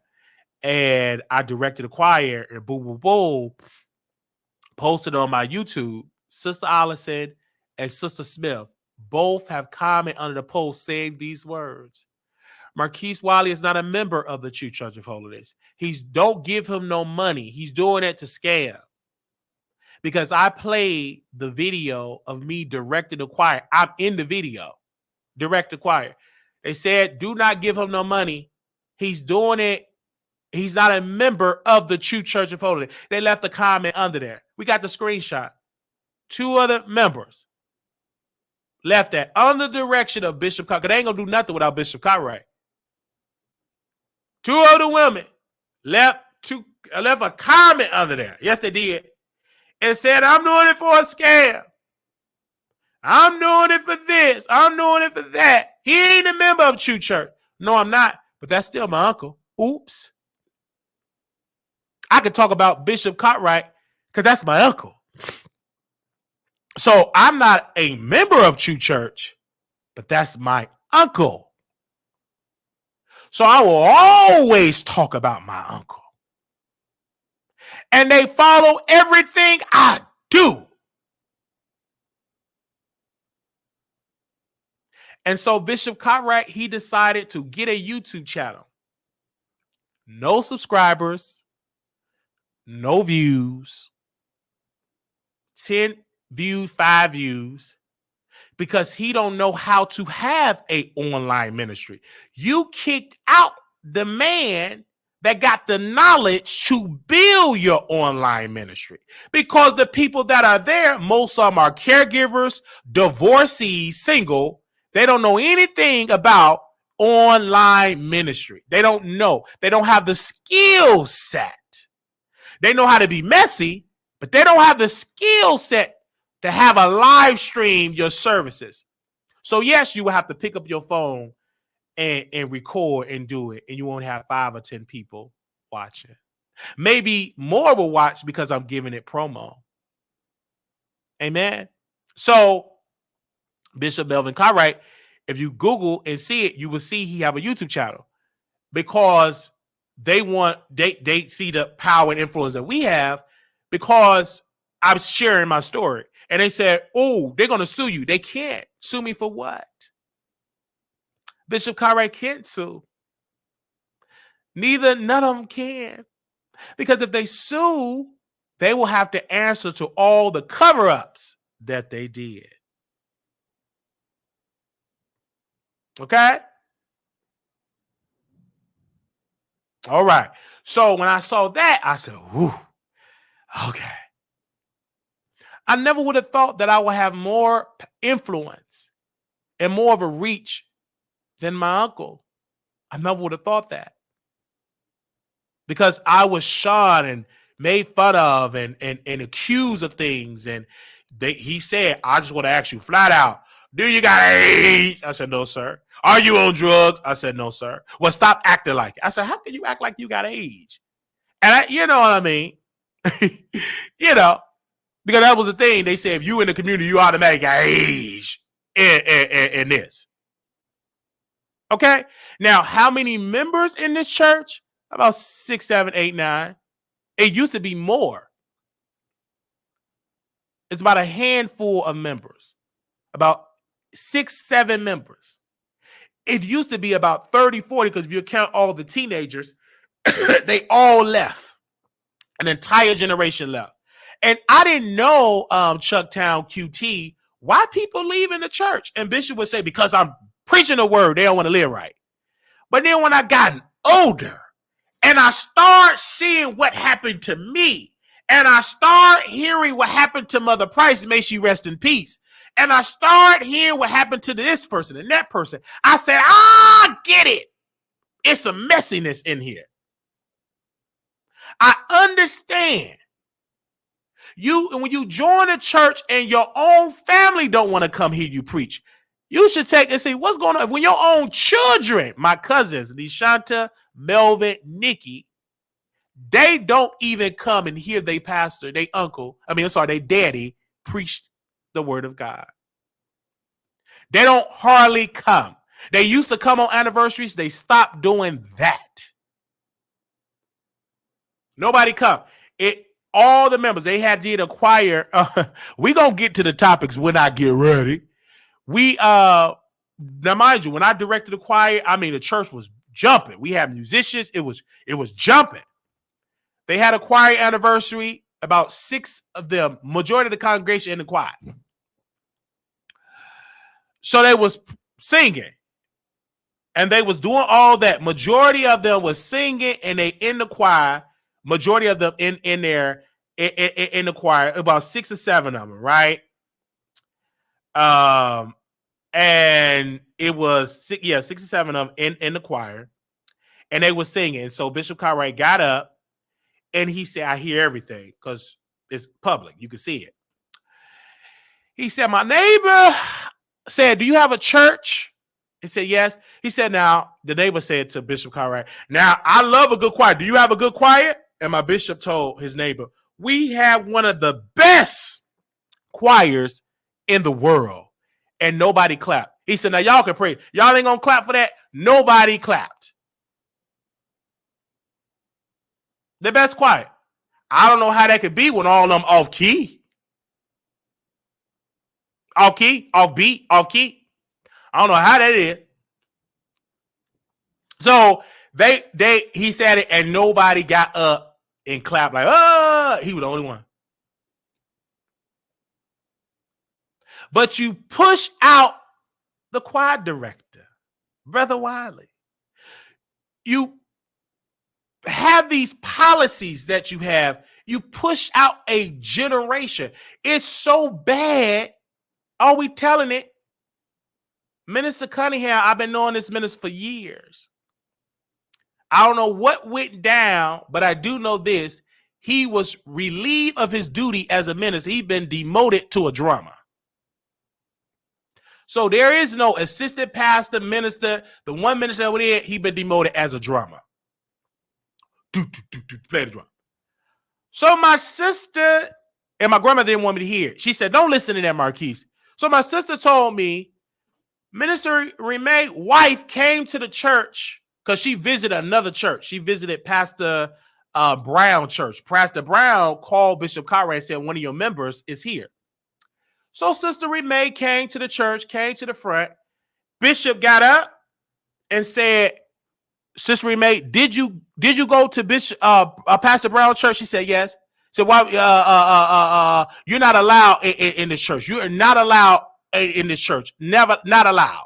Sister Remay said, are you finished or are you done? Said you can leave. You are not allowed in the church. And if you come back, we will call the cops. You're not allowed. Her husband, Minister Remay, was on the drums. Didn't even get up. His wife had to leave. This was over the church. Wife had to leave and he stayed. Now, that disturbs me because I'm like, wait a minute, that's your wife. And if she got to leave, y'all a duo.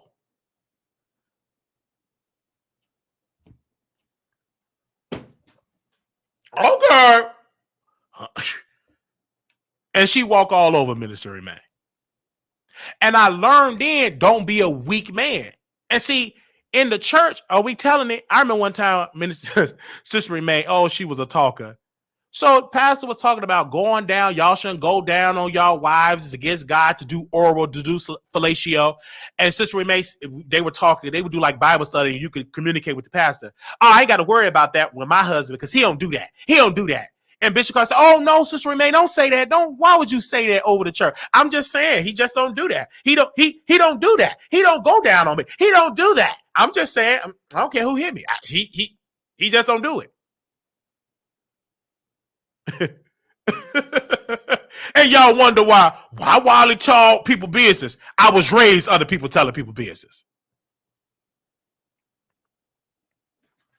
Okay? He would get over the pulpit and tell all your business. Bishop Cartwright will. So it's hard for me to turn against that because that's all I know. Bishop Cartwright was the type of brother, he would get over the church and say, Marquise have been violated by his father. And I said, it must be another Marquise up here because I ain't been touched by my biological father. He's talking about my biological father at the time. He's talking about Mr. Wiley on my birth certificate. That he violated me. That's what he said over the church. And I'm like, no, that didn't happen. So we get out of Sunday school. I go up to his office at Bishop. He said, yeah. I said, I was not violated by my father. He said, are you sure? I said, yes. He said, but that's what somebody told. I said, sir, they are wrong. I was not violated, M-word, touched by Calvin Wiley. It didn't happen. I was not touched. He said, okay. So he said, listen, I said some earlier about Marquise that he was touched by his father. And I apologize for that. And somebody told me that. And next time I ain't gonna listen to what people tell me. And I'm saying to myself now, why would you listen to a rumor instead of you coming to me? And why would you put that out over the church without calling me first? Without talking to your nephew? That is a serious allegation. That I was violated. At least let me know. And if I was, I won't want everybody to know that I was violated by it. That's something I want to keep private until I share it, if I want to share it. He said that another what Bishop Cartwright would do, he had all the virgins. He said, I want all the virgins. He said, come on up here. If you're a virgin, he brought all up, and none of them were virgins. I was the only one sitting in the audience. I was the only one. He did not call me up. He didn't call my name. He called everybody there, Charmin, Jerry, Sam, Monica, Rashonda, Michelle. He called all them up. I'm still in the audience. Everybody looking. And I went upstairs, I said, Bishop, I'm a virgin. Oh, I don't think you're a virgin. Really? Because you said you was with men. I said, no, not my hymen ain't been broke. As I thought. And so he said, oh, brother. And then he later that day, he said, oh, I want y'all to know, Brother Marquise, he a virgin. But why would you do that? I was saying, because none of them was virgins. And if we was, why are we being propped up like that? He did. He brought all this up there. And not one of them was virgin. They were all getting it in. It was so bad. One of them said the rubber burst and juices spread everywhere in the house. That's all I knew. Like, wait a minute, what is that virgin? So, because I wasn't getting it in with women, you know what I'm saying. So I didn't know I was foreign to that, but they were getting it in. So he would do that all over the church. And so I had my breakdown.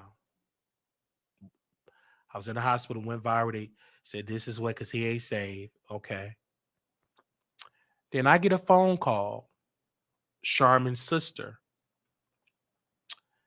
She had, Treasury, she had a mental breakdown. They came, multiple came. They said Marquisa was so bad that she had to go to a mental hospital. I was hurt, but not shocked. And they tried to cover it up. She was in a mental hospital. Some traumatic. She came from college. Woo! Lost her mind. Had to put her in the hospital. So when these people told her, they're going to tell me everything. When they told me, I wasn't shocked. And I said to my mother, I said, I hope that it will have a conversation about mental health. I said, the reason why I think she had a breakdown because of the trauma. I mean, mama OD'd on drugs. Mama never wanted. They was raised with the grandmother. Grandma really didn't want to raise it because she would say over the church she wanted a husband. She didn't want to have them in her house like that. She was never loved. She was abandoned by her mother. She had to pretend to be this perfect girl, to have straight A's, all this pressure. And I think she just broke under pressure to live up to be this perfect person. And she broke all of that trauma. Instead of her getting help, she just broke. And so when I say all of this, and I saw all of this going on, I said, wow, this is something. All of this trauma. All of this trauma is going on in the church. And when I saw the trauma, I said, this is why going to a psychiatrist is important. And I know I couldn't call Sister Treasury because there is no relationship with those people, because they shunned me, right? I couldn't call her. But I left her a Cash App. And I sent her a Cash App because I told this person to send me her Cash App. In the Cash App, I said, I'm praying for you. And she left a heart. And I did that maybe about 3-4 years ago when it happened. I left her a Cash App. And I said, I'm praying for you.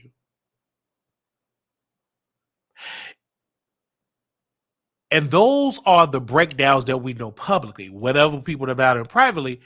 And I don't know what to call it. I'm still researching. I'm still healing. But what I can say is it is a strong case of church hurt, a strong case of dysfunction, a strong case of covering up things. It's a strong case of that. And so when she had it, everybody just, what's going on? You know, they talk behind her back, you know, because y'all golden girl, they got the straight A's, had a breakdown. So what does it say about her? Then she shaved her hair. She had long, beautiful hair, and she went bald-headed. She had a child out of wedlock. During that time, she was pregnant. She was pregnant with a child. And you know, that's a no-no without being married. Oh, you did it, Treasury? Oh my God. Judgmental. Her grandmother judged her, kicked her out, told her you can't, you know what I mean? Because she was pregnant without being married. And then I will never forget it. I told my grandmother when she came on my sister Tamara, when she was pregnant, they was coming at her. And I said to my grandmother, I said, Grandmother, I said, why are you judging her when you got pregnant when you were 13 years old? My grandmother got silent. I said, you got pregnant when you were 13 years old. Your mother and father had to adopt your son Melvin and my uncle Freddie and your daughter Louise.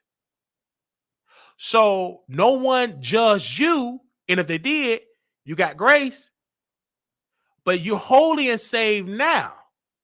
I got the Holy Ghost. I said, you got the Holy Ghost now, but you didn't always have that Holy Ghost. You was out in them streets, and all of your children got different daddies. So do not judge my sister because you once walked in her shoes. And she stayed silent. She went in the kitchen. She drank her coffee because it was number truth. And I went upstairs and did my radio show. Because I didn't like it. They tried to jump on. Then you had Sister Boot, came to my sister Tamara. Oh, you are making my daughter, you are a bad influence to my daughter Kaya. So stop doing, you're a bad influence. She thought Kaya was so innocent, straight A. This is the same Kaya that was violated. My sister was violated by Brother Sharman, but she thought she was so innocent, virgin. One day, Sister Boo got off work. Kaya was doing fellatio with her boyfriend. She came in and her daughter was doing fellatio, getting it in. And I'm going to say this right now. I said, good. She could finally see that you ain't the problem, that her daughter like to get it in. And she kicked her daughter out. They don't share that over the church. She just said, pray for her daughter. She didn't see it. No, I think she did share it over the church. They share everything over the church. And she did. Because they share everything. They share all your business. You want to know anything about the business of a member there? Listen to their testimony. Listen to the prayer request. They're going to share it. Okay? So she saw her daughter licking, lapping on that lolly pad. Getting her like, oh, that mouth, that piece of sausage. And I ain't talking about no sausage leaf from the store.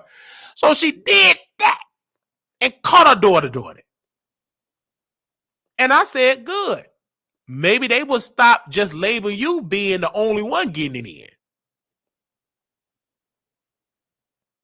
And so when all that situation happened, I said, this is a lot. And they was upset that Brother Wiley still, and I have much of a reach now than I had in 2016 when I was just on Facebook cussing everybody out. Now I don't need to cuss. I'm going to say this, ladies and gentlemen. You don't need to cuss when you speak truth to power. I'm going to say it again. You don't need to utter a word of profanity. Only thing you need is to speak the truth. The truth is more powerful than every profanity word you can utter.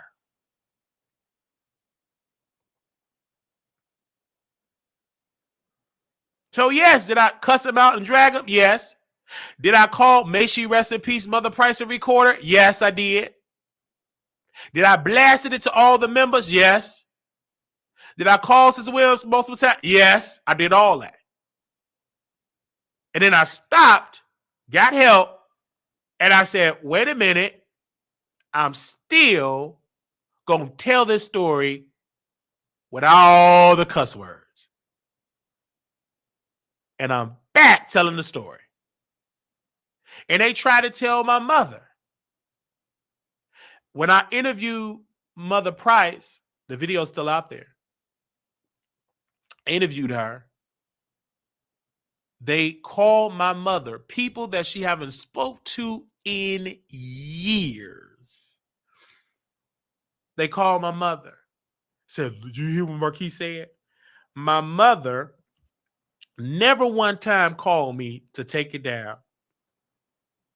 My sister and Keosha, my cousin, my first cousin, they did a Facebook Live. Why would Marquise do that? Mother Price didn't know she was being recorded. She didn't know what she was doing. Why would he do this? Talking about the church. And Keosha, I'm commenting under there. You just as messy as they come, honey.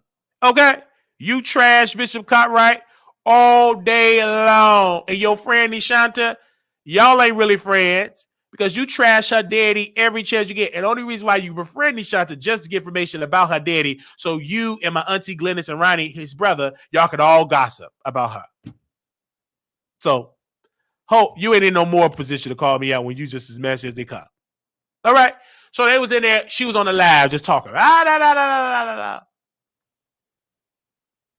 And she said all that stuff. And then one member said, whew, how did Marquise know all that information? And I was sharing some stuff about one of the members when she got pregnant and kicked out of the choir. This was back in the 70s, 75, whatever. She grew up with my mother, like one of my mother friends. And she said to my mother, she said, how do Marquise know this information? Who told him this? How did he know? He wasn't born in the 70s, 80s. How did he know this? Somebody was talking to him. Somebody told him my business. Who told him? And I said, Bishop Melvin Cartwright. He will share your business over the church. So, and Mary said, I want to talk to Marquise. And we talked.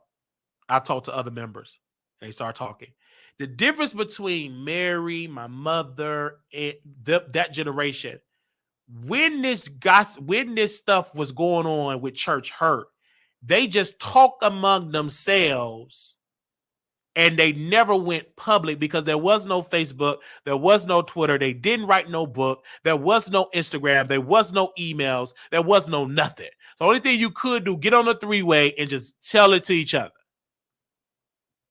But Wiley is the first person in the history of True Church of Holiness that is using social media to tell his story. No other members did it. They gossip with each other. They never post about it publicly. Brother Wiley. And like I told my mother, and she said, I can't tell you what to do. You grown. I don't know why they keep calling me. I can't top you.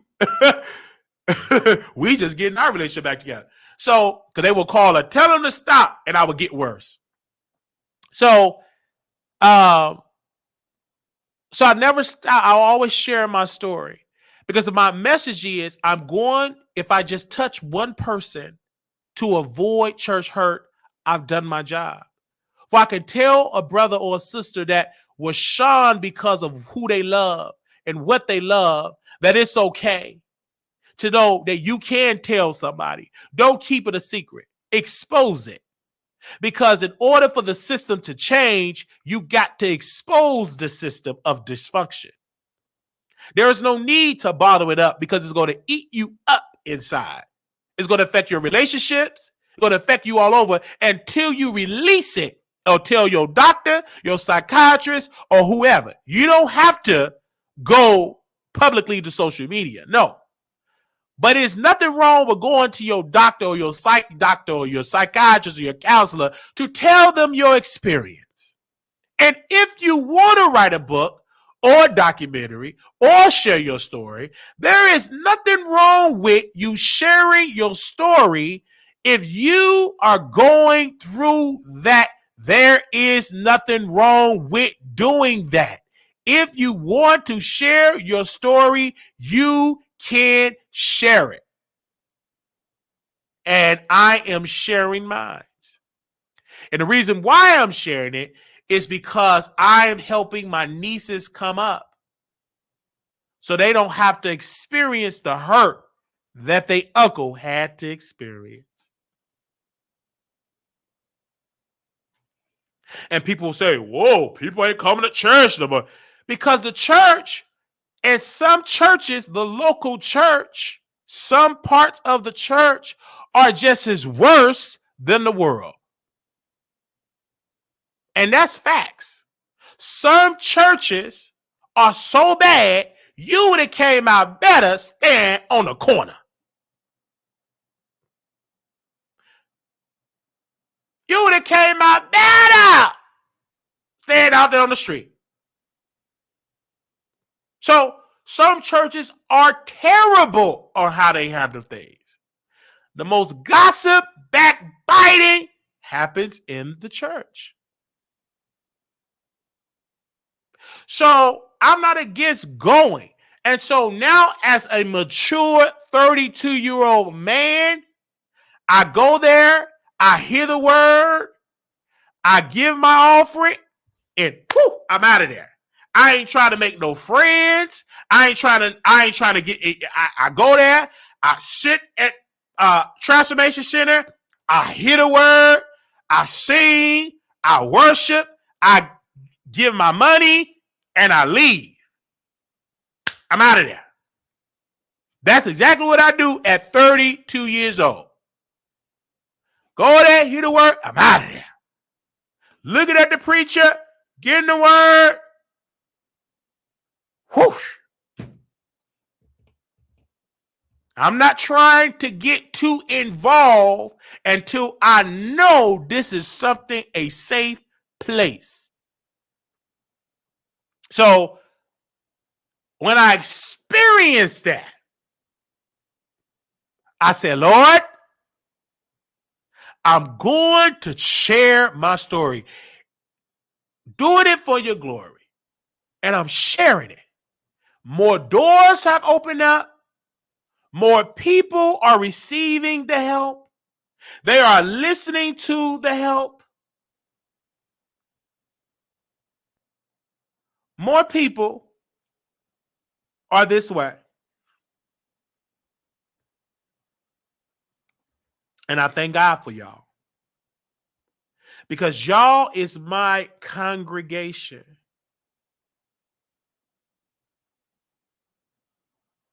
Thank you.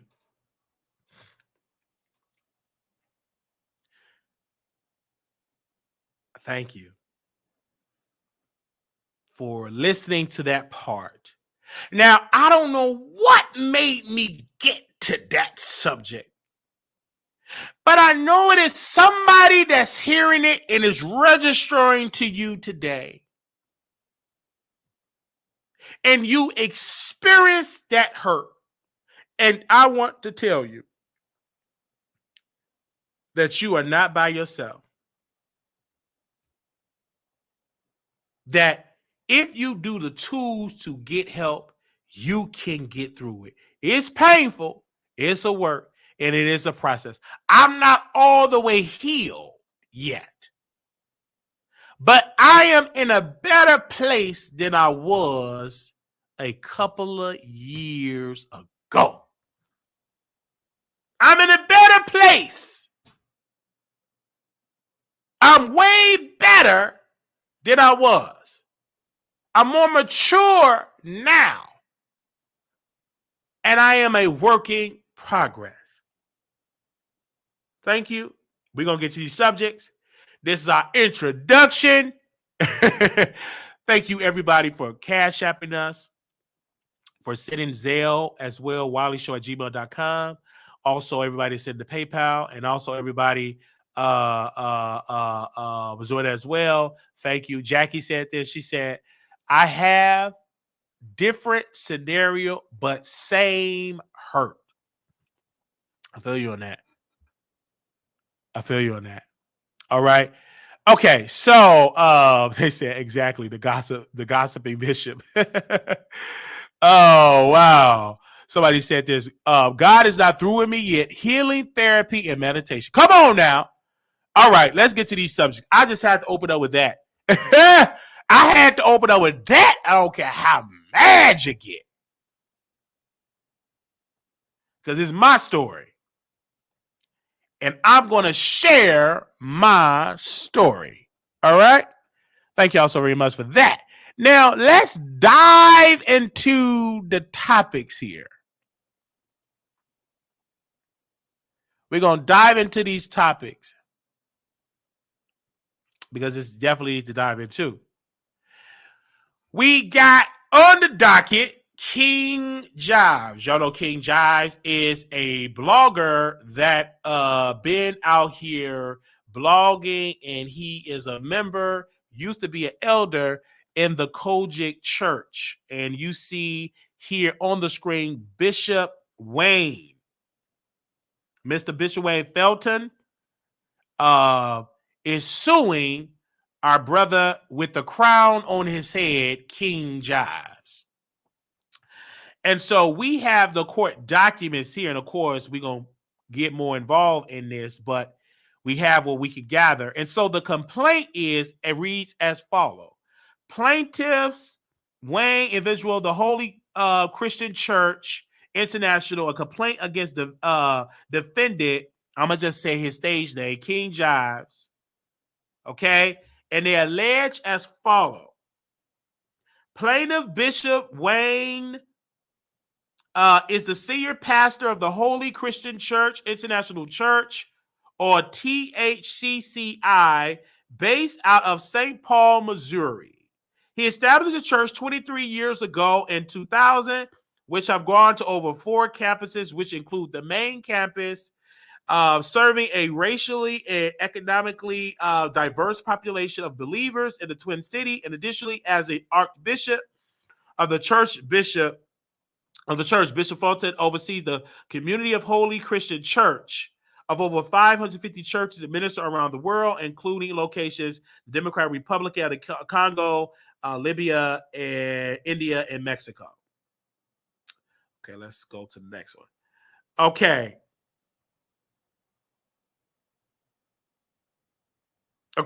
It say, unfortunately, as the church has flourished and grown under Bishop Wayne leadership, he has become a target of social media influencer by the name of King Jives, who runs a platform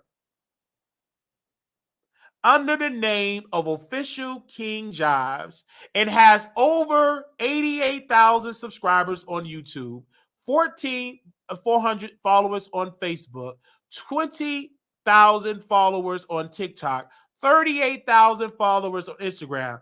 King Jives videos on YouTube range in a viewership from a few thousand views per video up to 1 million views.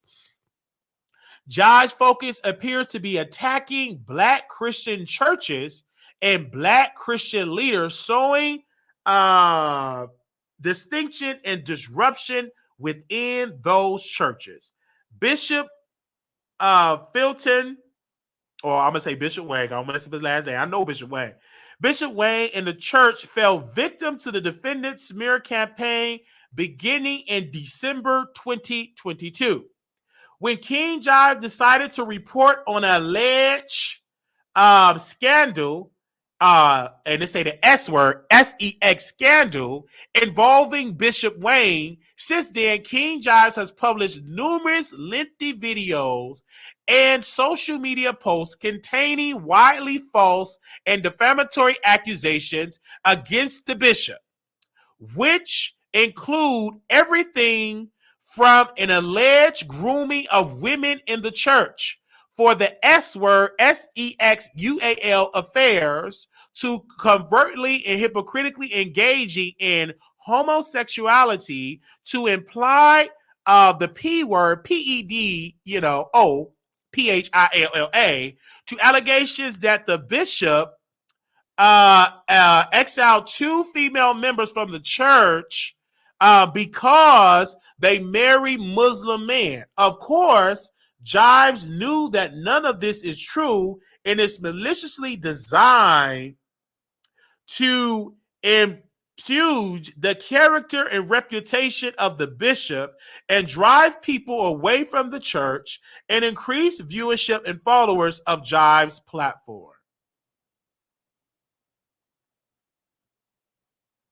And additionally, Bishop Wayne and the church chose to ignore the defendant's defamatory campaign, believing it's best not to respond to such overt lies, destruction of facts. However, defendants have been successful in an unlawful scheme to increase Jives' online profile at the expense of tearing down Bishop Wayne and the church.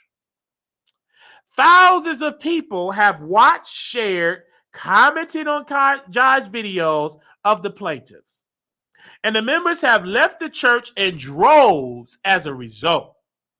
Bishop Wayne's personal and professional reputation has been irreparably damaged, and King Jives continue to threaten to damage his reputation further.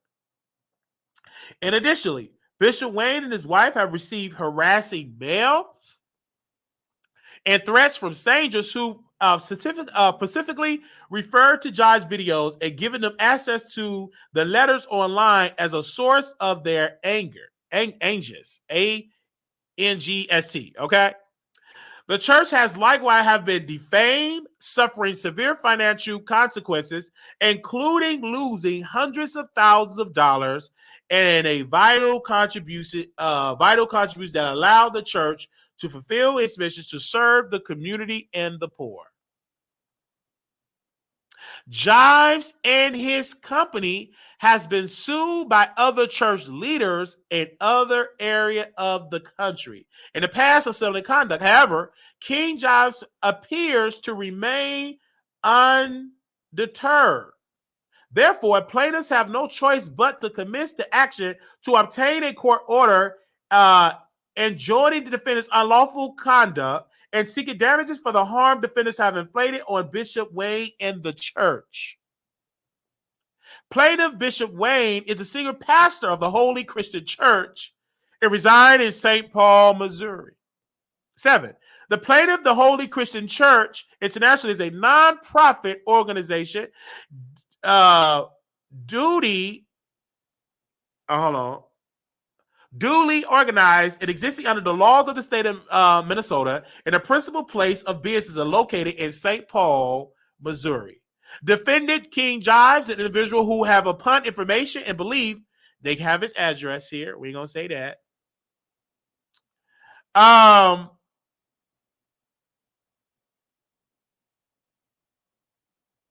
They said plaintiff Bishop Wayne is the senior pastor of Holy Christian Church, reside in St. Paul, Missouri. 7, plaintiff, the Holy Christian Church Internationally is a non-profit organization daily. Okay, I read that. Let me see. Do I have 8? Okay. Okay, they got. Okay, we ain't gonna say that.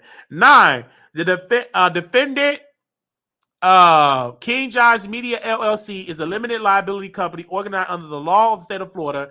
The defendant's King Jives, the sole member of King Jives Media. Therefore, King Jives Media is a citizen of the state of Florida. The jurisdictions and venue. The court has jurisdiction over the matter. They said 28 USC 1332 because the amount of the controversy exceeds $75,000. This is a civil action between citizens of different states.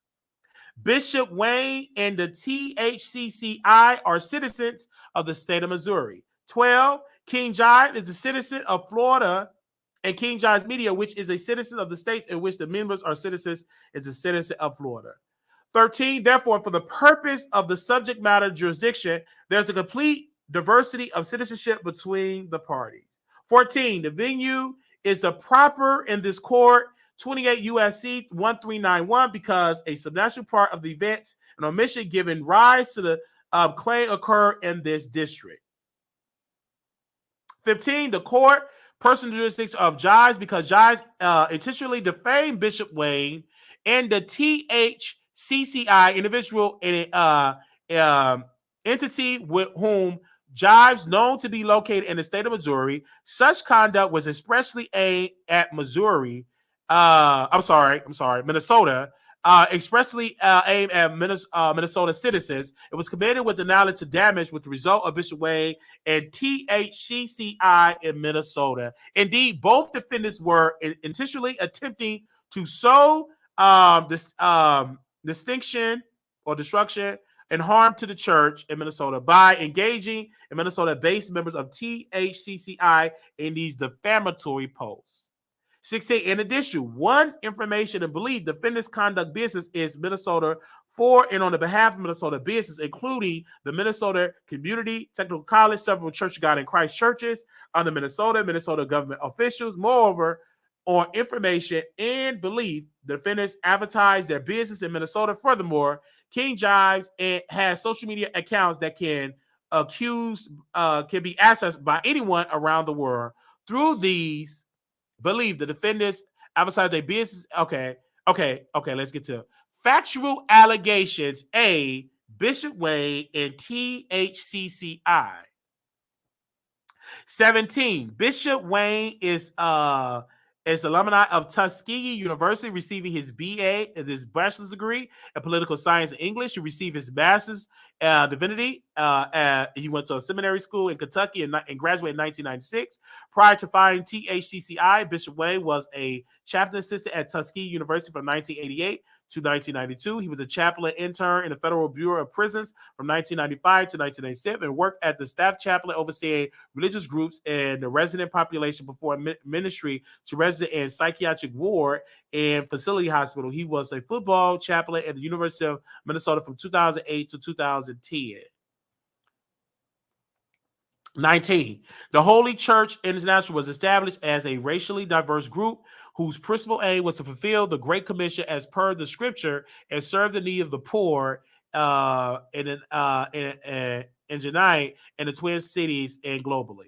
20. The THCCI was founded in 2000, beginning with 6 charter members, eventually grew and branched into several campuses and daughter churches in Rochester, New Orleans, Louisiana, and serve approximately 350 households on the St. Paul headquarters.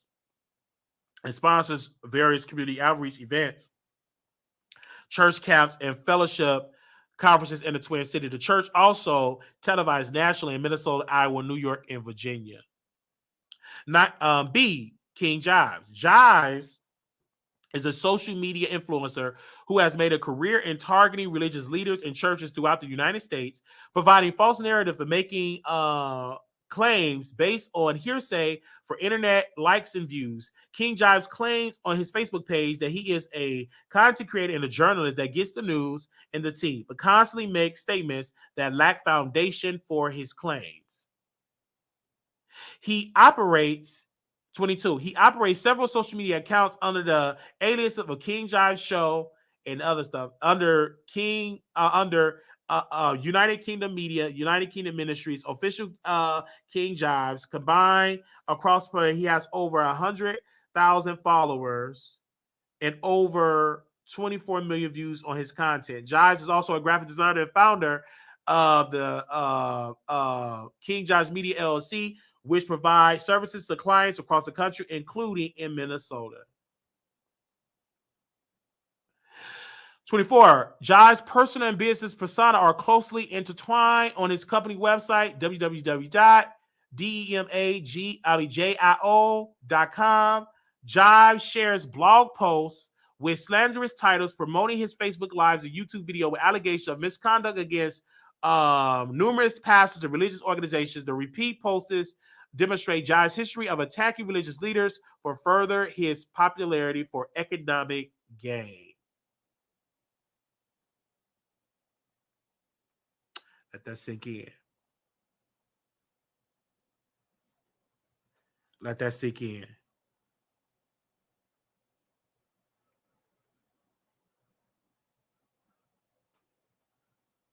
Let that sink in.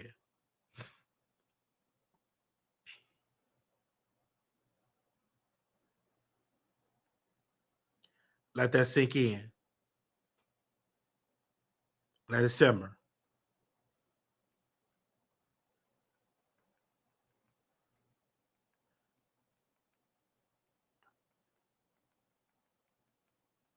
Let that sink in. Give me a second. Let it sink in. Oh, let that sink in.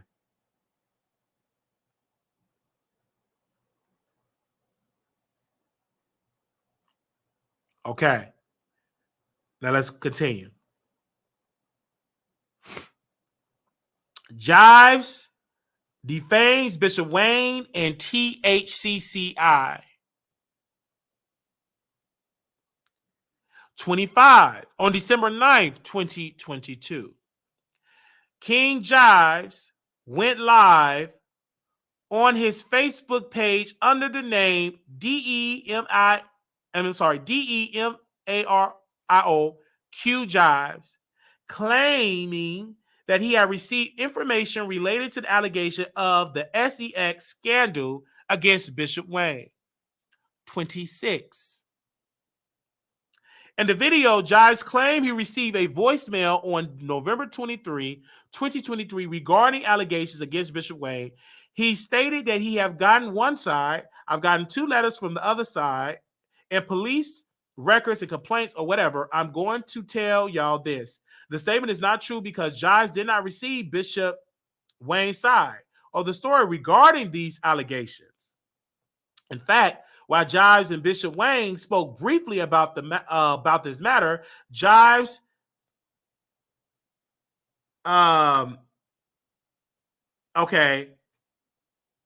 informed Bishop Wayne that, hold on, let me make sure I got it in here. Let me see. While they informed Bishop Wayne spoke briefly, Jives informed Bishop Wayne that he will not be publishing anything about the matter on his platform, and the conversation will be off the record. Because Jives attended the Holy Christian Church for a season of time, approximately a year from 2011 to 2012, Bishop Wayne initially felt comfortable in speaking with Jives since he gave him the courtesy, informing him of the tip he received about the matter. At no time in their conversation did Bishop Wayne admit or confess to a SEX-UAL affair, contrary to what Jives proclaimed on his platform.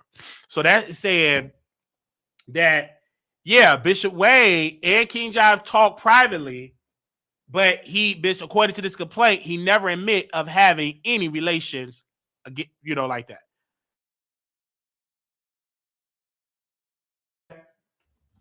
Give me a second. Okay, 27. In the live video, King Jives accuses Bishop Wayne of SEX-UAL misconduct based on a letter he allegedly received from an anonymous source. Jives republished the letter and then expounded on the unfounded allegations in the letter, going over it line by line on the video, maliciously adding new allegations that had no support, for which he clearly did no investigation before publishing. 28. King Jives therefore republished the letter from the anonymous source without conducting an independent investigation to determine the truthfulness of the allegations in the letter. But more importantly, Jives did more than simply republish the letter, which was long-winded but short on allegations of Pacific SEX-UAL mixed conduct. Rather, Jives in the letter as a springboard to make a host of salacious and unfounded allegations about the bishop and his wife. Bishop and his family. 29. In the live video, Jives stated that Bishop Wayne's son also engaged in SEX-UAL misconduct. Specifically, Jives stated, because it's not only him, but it's his sons too. The video has received 3,500 views as of February 2023. These statements are untrue. 30. On December 9th, 2022.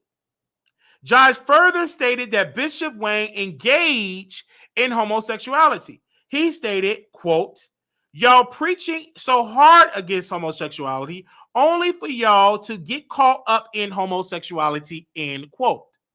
Again, this is an untruthful statement. During the same broadcast, King Jives falsely alleged that Bishop Wayne has a sensual interest in seeing.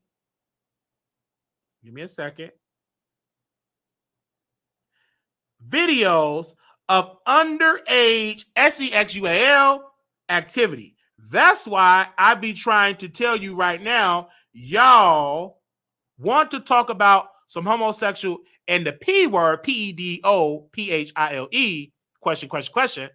I am a homosexual and I don't want to see no child. Hello. I don't want to see no child. In the statement, Jives insinuated to his audience that Bishop Wayne was a homosexual and a PEDOPHILE, which are completely, utterly false allegations. 31.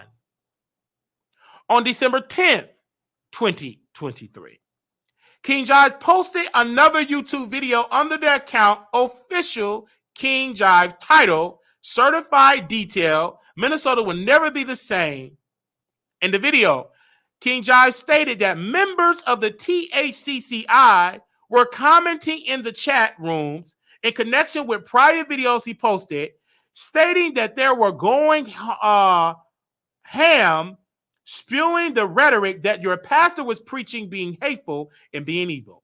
The video has received over 6,200 views as of February 2023. The statement is false because none of the THCCI members typed any comments in the live chat for the video. However, this statement was made by King Jives in order to disrupt the church operations and sow division among its members. 32.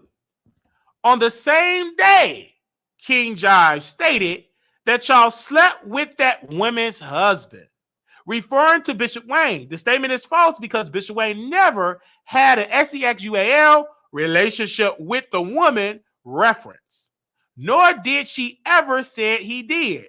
The video was watched by at least 6,263 people. On December 11th, 2023, King Jives posted a YouTube video under the account Official King Jives titled PT2 Certified Detail Bishop Wayne / Minnesota Will Never Be the Same, stating he spoke to Bishop Wayne. 34. In the video, King Jives claims that Bishop Wayne made homophobic remarks towards him and that Bishop Wayne was aware that King Jives was going to go live after the conversation. He stated, Bishop knows, this is a quote, Bishop knows about all of this, and he already know that I was going to do this live, end quote. This is another untruthful statement because Bishop Wayne was aware Jives was intending to make a video. Bishop Wayne was unaware that King Jives was intending to make a video after the conversation. To the contrary, King Jives assured Bishop Wayne he will not be publicizing the conversation. To Bishop Wayne's surprise, King Jives texts him during his live broadcast to inform him of it by saying, so just an FYI, it's public, so I'm going to talk about it. Okay? I'm just trying to figure out how to talk about this. I'm really lost and trying to make this look good. So subsequently, the video received over 12,000 views across King Jives' Facebook profile, United Kingdom Ministries, and official King Jives YouTube page. 35. Also, December 11, 2023, Jives stated when Bishop Wayne was at his previous church as a youth pastor, the same type of act was going on. Hello, not only was the same type of act was going on, but the bishop said that white folks at the church. Give me a second.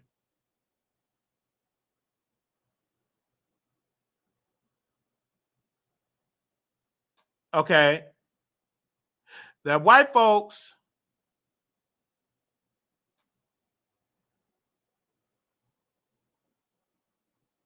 Okay, I want to read this again. On December 2023, Jay said when Bishop Wayne was at his previous church as a youth pastor, the same act was going on. Hold on, not only was that type of act going on, but Bishop Wayne and the white folks at the church were trying to run him out, and they didn't want a black man in charge. This statement is false because Bishop Wayne was never the youth pastor at another church and never made comments King Jives attributes to him. This YouTube video has observed by 7,396 people. And additionally, he falsely stated that Bishop Wayne's wife had to know what was going on and was an enabler of the alleged activity. This is a false, misleading statement. And then in 36, in the days that followed, Jives continued releases to defame Bishop Wayne of the church. On December 15, 2020, Jives posted another video, newsroom Bishop J.D. Shear, $12 million. And in that video, he decided to drag Bishop Wayne with defamatory statements. Okay, now 37, December 18, 2022.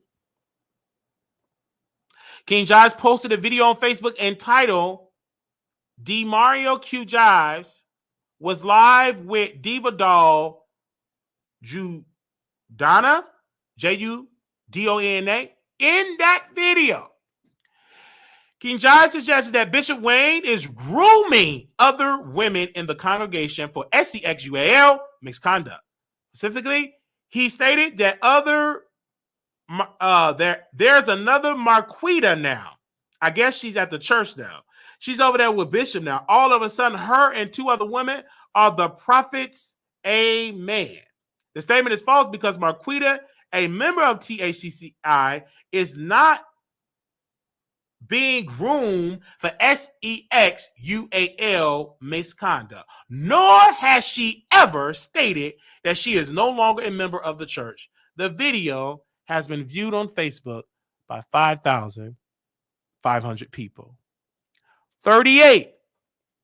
On December the 26th, 2022, King Jives posted another video entitled Tory Lanez Guilty, Kojic Bishop J. Jew Sheared, Scandal Bishop Wayne, Michelle and Barack Obama on the official King Jives pages. He claimed Bishop Wayne was his friend publicly, but crucified me at his church for being homosexual. King Jives accuses other members of THCCI of making homophobic statements as well. This is not true because Bishop Wayne have never dispurged, DISPIRAGED. Jives nor mention his name from the pulpit. The YouTube video has received over 7,900 views. 39. On January 5th, 2023, Jives went live on Facebook and made further untrue statements about Bishop Wayne alleged comments regarding homosexuality. Specifically, Jives stated, you got Wayne right now standing up in the church when he supposed to be sitting down, standing up in the church, talking about, let me see if I have that. Okay, I'm in the church. He's supposed to be sitting down, set up in his church, talking about bastard people were going straight to hell. The statement is untrue because Bishop that I've done that. So that's what it's pretty much said. Hold on, let me see. Okay. So I say 40. That video got 2,400 views. 40. Even today, defendants continue to defame the plaintiffs. For example, on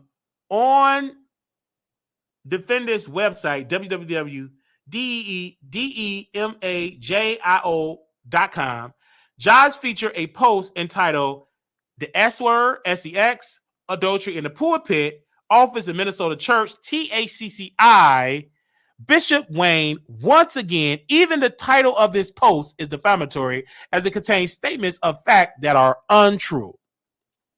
41. The impact of the defendant's unlawful public crusade against Bishop Wayne and the THCCI has been devastating. Bishop Wayne's personal and professional reputation has been considerably damaged. He has spent the past several months attempting to disprove allegations and have no basis in fact or reality, and seeking to repair the damage inflated upon the church integrity, his name, and the negative physical impact due to members leaving in direct response of false statements. Bishop Fulton, I'm going to say Bishop Wayne because I want to mess up his last name. Bishop Wayne has been further damaged emotionally, suffering from embarrassment, humiliation, due to the widespread viewership of the broadcast, coupled with the insistence upon making the letters downloadable on several mediums. On 43, the church also has been damaged due to disruption, confusion, and the loss of more than 50% of his members, along with the loss of more than 65% of his financial contributions. Indeed, the financial damage have required THCCI to liquidate assets in order to remain current. The ministerial operations. Y'all know what I'm trying to say. Plaintiffs bring the action because unless the court orders defendants to stop their defamatory, malicious, harassing, and cyberbullying conduct, this will only continue and the plaintiffs will be further damaged. 45. Plaintiffs seek not only to injunction relief through the actions, but also damages for the harm caused by the defendants. 46. The plaintiffs incorporated by the reference of all paragraphs in the complaint, defendants Jives, and on the behalf of himself, on the behalf of others, defendants are making these defamatory statements. 48. Defendants have published numerous false, misleading representation statements and commentary about the plaintiff. This include A, falsely stating that Jives have received Bishop Wayne's side of the story before initially publishing the alleged SEX scandal, whereas Jives have admitted to communicated that Bishop Wayne did not, that he didn't divulge the side of the story, that he understood the conversation was off the record. So, wow. Give me 1 second, you guys. One second. Give me 1 second. Because my phone is blowing up. Hold on 1 second. Let me get this phone call real quick. This the bishop.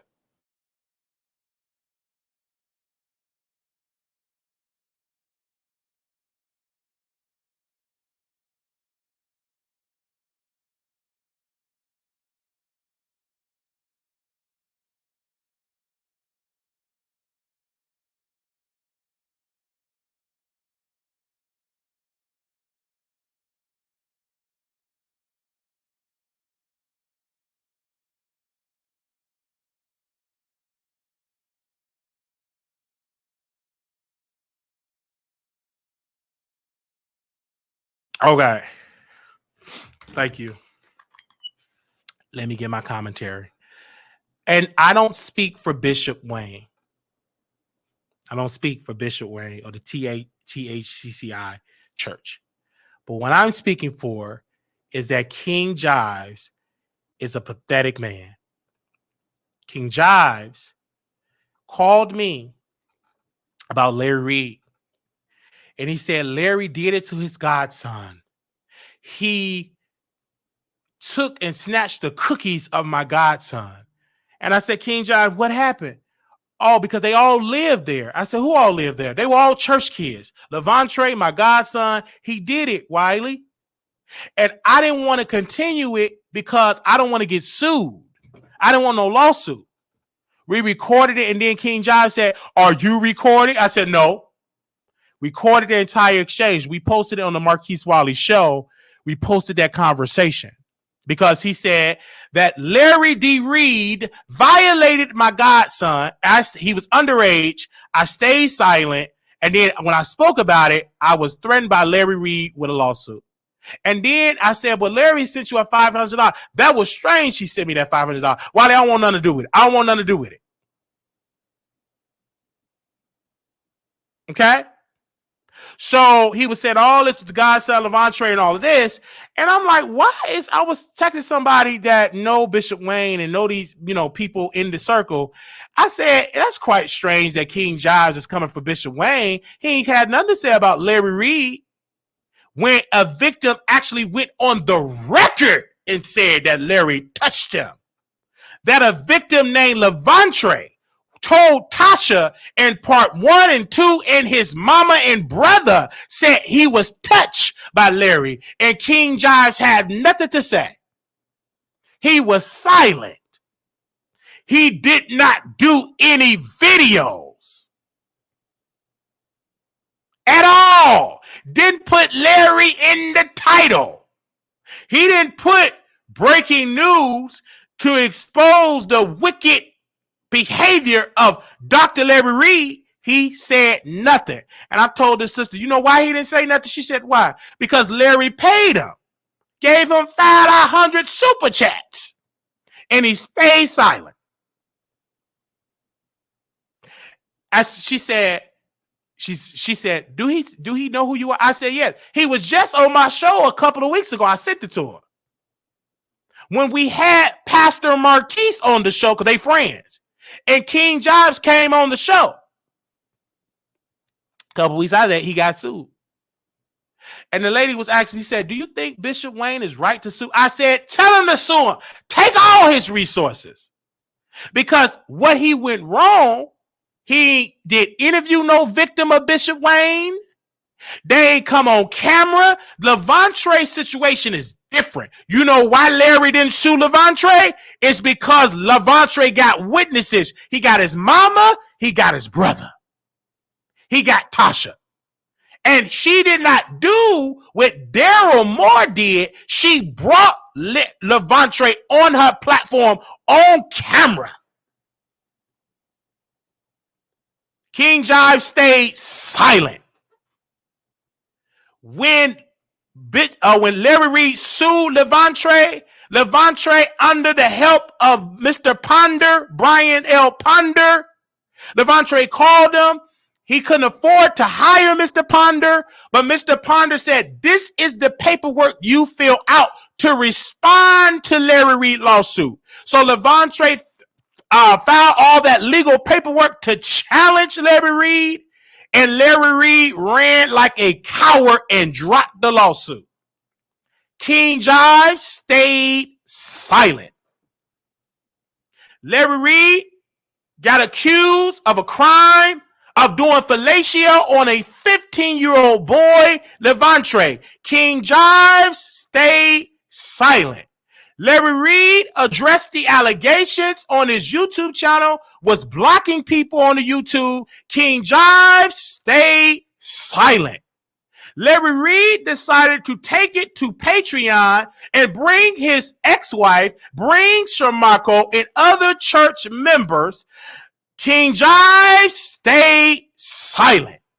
He did not make a post. He did not put it in the title. He did not call Levantre. He did not interview Levantre's mother. He did not interview Levantre's brother. He stayed silent. So I told this sister, he is a hypocrite, because if he's for victims, why wasn't he was there for Levantre? When Levantre is not like these victims of, he claimed, of Bishop Wayne, Levantre came out and said this happened. This situation with King Jives and Bishop Wayne, not one victim did a sit-down interview. There is a letter, but anybody can type up a letter on on Word document. Nobody came on the record. There is no interview of a member. Make sure I give that church some clout. Give me a second. Let me scroll in these court documents. There is no member of the THCCI, not one, have sat down with King Jives and told them about their pastor. What King Jives did with that crown on his head, decided to take hearsay and take it as facts. And then King Jives went over to Conscious TV. Conscious, under the leadership of Larry Reed, raised $1,000 for his legal defense fund. Larry did not join the live. Larry told Conscious, according to my source, he don't want nothing to do with it. He ain't involved. Leave him out of it. He ain't coming on the live. He ain't make no posts. He stayed silent. He didn't donate. He ain't coming to chat. He ain't do none of that. And you know why Larry Reed didn't do it? Because Larry know that if I open up Pandora's box, I'm going to get sued by Bishop Wayne because I got allegations with Levadre. He stayed silent. He brought his mentee with the pink wig and allowed him to raise money, and Larry Reed made it clear to his staff, I have nothing to do with this. And Larry have distanced himself. Larry Reed have not made a statement. Larry Reed have not put out a PSA. They have raised $1,000+. Conscious gave $1,000 of Larry Reed's money because Conscious is an employee under Larry Reed. He may not be under the paperwork, but he get paid under the table to do Larry Reed dirty work. And Larry Reed see it all. So when the lawsuit happened, Brother Wiley stayed silent. Brother Wiley did the research. Brother Wiley watched the video. I stayed silent on purpose so I can get all the facts. I said, I got it. I'm ready to address it today. I said, tell Bishop Wayne, come to the Wiley Show. I'm about to wake it up. Because King Jives deserved to be sued because he have no witness to back up his claims. Show me one witness, sir, on camera with evidence from the THCCI to back up your claims. King Jives was so dirty. He got on the live with on the phone with Bishop Wayne, and Bishop Wayne is telling him that he's innocent. And he said, this is off the record. King Jives said, went live and dragged it for a click and a view. He decided to, he contacted Bishop Wayne. They talked on November the 26th for 40 minutes. And on December 9th at 3:56 p.m., King Jives sent this Instagram message to Bishop Wayne. And he said this quote, "Hey, Bishop, listen, I am no one's judge or jury. I get seen this letter." He meant to say, I just seen this letter, but he said, I get seen this letter in police record.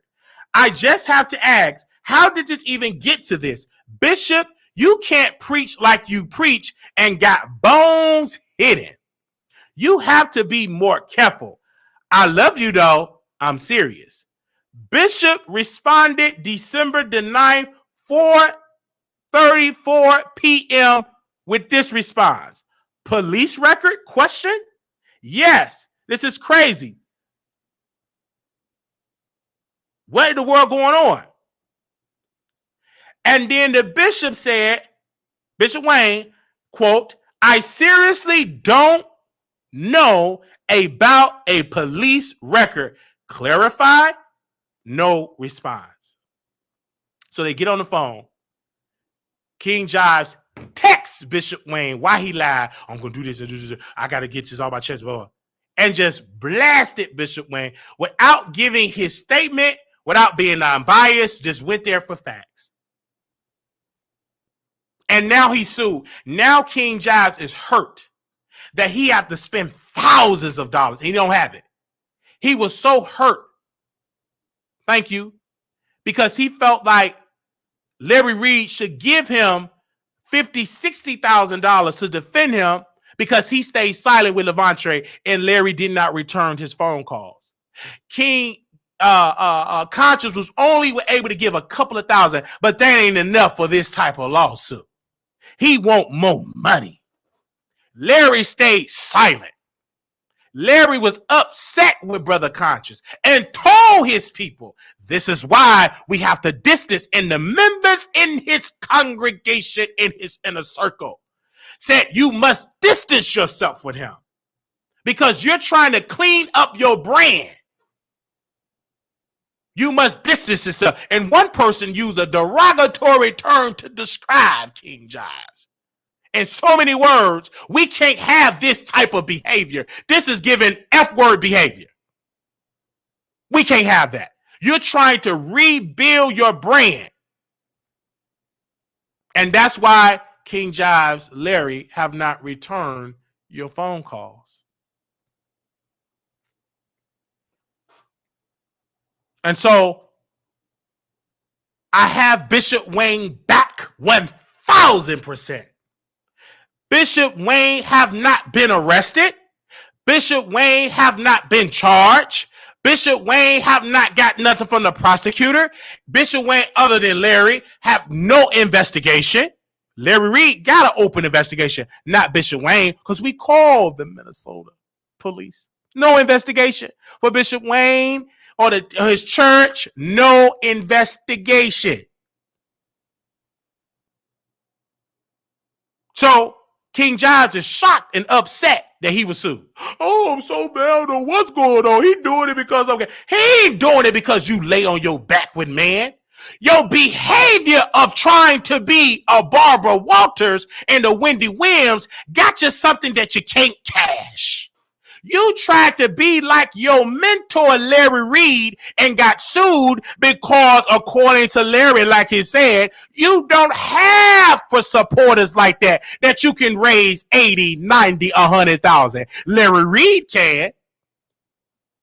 Larry Reed can go to his congregation right now and say, y'all, Hashem of my glory. We need to raise $80,000. Yes, sir. I need 5,000 people to give me 10,000. Before he closes his eyes and eat his breakfast is in this account. Zelle, PayPal, and the prophets will speak to you. He have givers that will give. You, sir, don't have it. You have what I have, viewers. You don't have financial way where you can get up and say, let's raise, I need to raise 50,000. We don't have that. I'm putting me in it because I ain't got it either. I can't get up here and say, let's raise $5,000. People look at me like, oh, I ain't got it. Well, I got to do that. But Larry, Hashan and Akandala can get up here and he can raise it and some. If I was Larry's friend and defended Brother Larry and trash Levante, Larry can say, you want to go to California? I got it. He go 10,000. Go there and cover that trial. But I couldn't sleep right because I know by Levante words that he was abused. So keep that money. Keep it. But I knew if I would have trashed Levante, I knew if I would have dogged his mama, I knew if I would have dogged his brother, Larry would have given me thousands of dollars. But I said, nope, you can keep it. I'm going to speak for you. And if I got to work triples, I'd rather do it in peace than to be part of your criminal enterprise by silencing your victims with your cash. I'm just not going to be a part of it. So what did Brother Wiley do? I cut ties with Larry Reed. I blocked him from social media. I withdraw my support from his Patreon. I went public. I dragged him. Too bad I dragged him so that brother, Larry, he flew in Armon, went to Storm Monroe house. He was so shaken that Wiley is coming on me hard. Tasha coming on me hard. I got to clear my name. They believe in these allegations. So he went and got Armon Wiggins, flew him down to Georgia. Never flew him down, never met Armon a day in his life.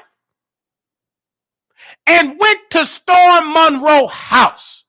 They thought it was going to be an impact. So he get there, King Jives silent. Didn't bring conscience. He stayed at home. He didn't even know what was going on. He had to watch like everybody else. So we there. We listening on our computer watching them live. I'm media, right? I get my notebook and pen to take my notes. It was so not done in the right spirit that the connection went off. Storm was so excited that he had Larry and Armon there. He snatched the cord out of the Blue Yeti. So a couple of minutes, there was no sound. It was so bad that they were stuck in a little corner.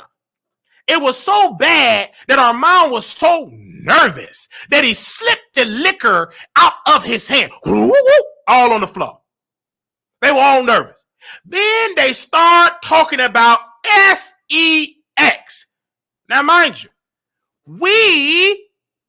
you are here to clear up allegations that you did not violate a teenage boy, but you abandoned that and wanted to know about Storm Breadbasket. You wanted to know that Armon have to watch adult entertainment every morning. It went for, are you a top? Are you a bottom? You like to lick it. You like to lap it. Then Brother Storm, Larry Reed wanted to say Brother Wiley name. Storm Monroe, who have been questioned about him being on the down low, came on the Wiley Show, was on Two Man and a Lady, in my chat multiple times, told Larry Reed, don't say no names. Don't give no full clout. Don't give no clout. Went out of his way. And Larry said, oh, okay. I ain't gonna say no name. Didn't say no name. Because he wanted to say my name. You hear that? So we talking. It ended. I went live. I dragged it. It was trash. And Armon, let's go back. He stood up and said, brother, you helped me with my suit. You innocent. He hugged her. Oh, you so innocent. You didn't do nothing wrong. Oh, you innocent. Oh, Storm said, oh, you innocent too. And hugged him. Armon did not do, neither did Storm. They do diligence to say, we got to talk about Levantre. They took Larry Reed's side because he got the money. And Armon said, you helped me remodel my studio. You didn't do it, brother. I'm going to hug you. He gave him a hug. They left. Conscious, the mentee was hurt. Brother went live. He didn't like it that his mentor was sitting with his ops. I just learned that word. The young folks say ops. He was sitting with his ops. His ops is Armon. He get along with Shaw. He was sitting with his ops. And you wasn't invited at the table. So King Jives got up at his computer. And he cried. Oh, yes, he cried. He cried because I wasn't invited. I'm hurt because I didn't get invited. I'm so hurt they didn't invite me to the table. I did all this backbiting. I did all this women for Larry Reed. I'm hurt. You sat with my ops. I'm hurt. They said, why he crying? I said, he cried because he didn't get invited to the party. He's so hurt. Oh, he was hurt. Crying. Then Armon dragged him for filth. You got dragged. But your mentor co-signed Armon Wiggins. But you can't say nothing. You can't drag him and really drag like want you because your mentor sat with him and flew him there before he flew to see you.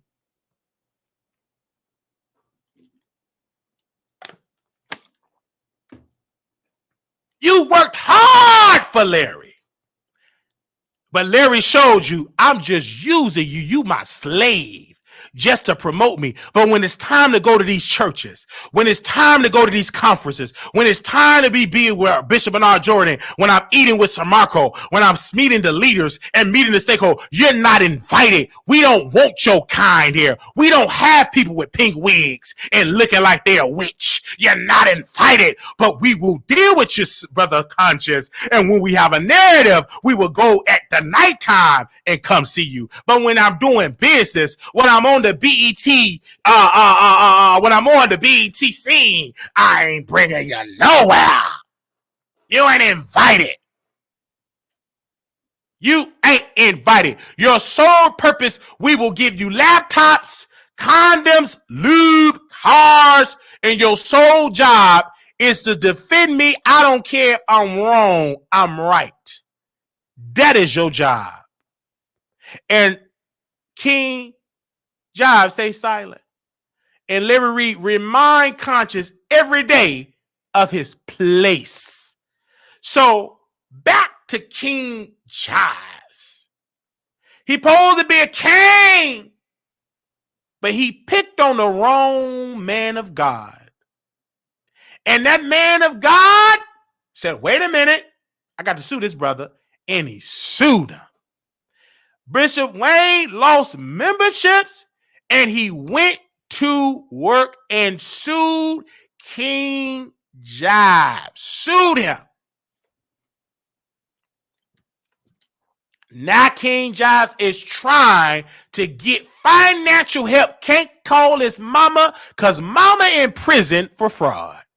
He want to call mama, but mama can't do nothing because she need you to put money on her books. Because mama, King Jives' mother, is in prison for fraud. She took advantage of homeless, supposed to be helping the homeless, feeding them, took all that money and spent it on wigs, purses, her personal property and cars, and she's in prison today. Then he got a beef with Bishop Whitehead. Bishop Whitehead sued him and said you cooperated with the 12, with the feds to lock up your mama. And even Bishop Whitehead have sued Larry Reed and King Jives. So in my close in this subject, before we get to our last subject, the reason why Larry Reed have shifted his commentary from salacious commentary of dragging preachers and exposing preachers and all this, because he had a story about E. Dewey Smith.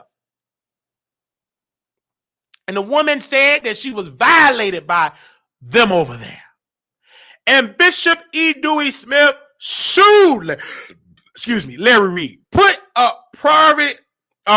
restraining order. Other churches sued. He got all these, had to spend all this money. Olga lost the lawsuit. Then Olga had to clean it up and appeal. He was have to spend money. So one day he said, I got to change it because it's good for views, but I'm always in court because these so-called victims recant their story and leave Larry Reed hanging to the side. So Larry Reed got caught taking a payout, cash payment from Bishop E. Dewey Smith and got exposed. And in the court paperwork, he said, I'll give the money back because Bishop E. Dewey Smith said, I'm going to hire you as a consultant. Larry Reed took the money and he had, what's that girl, Cynthia, not Cynthia, what's her name? Phaedra Parks was his lawyer. And he took the consulting money from a man that posed to be abusing women.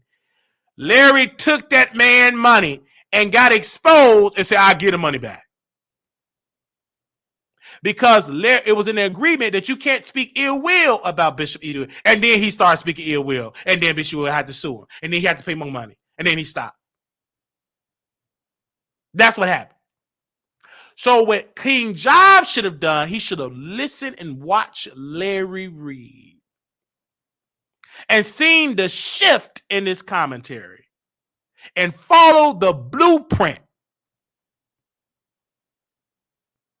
Because now Larry, all he still got the church thing on Patreon. They pray, they prophesy, they do prayer calls to raise money. And they talk about celebrity gossip story. Rarely do Larry Reid talk about a pastor took advantage of a member, all that. He rarely do Larry Reid do that. Because he understands that if I do that, these preachers is going to take me to court. And then he stopped doing it because he got allegations.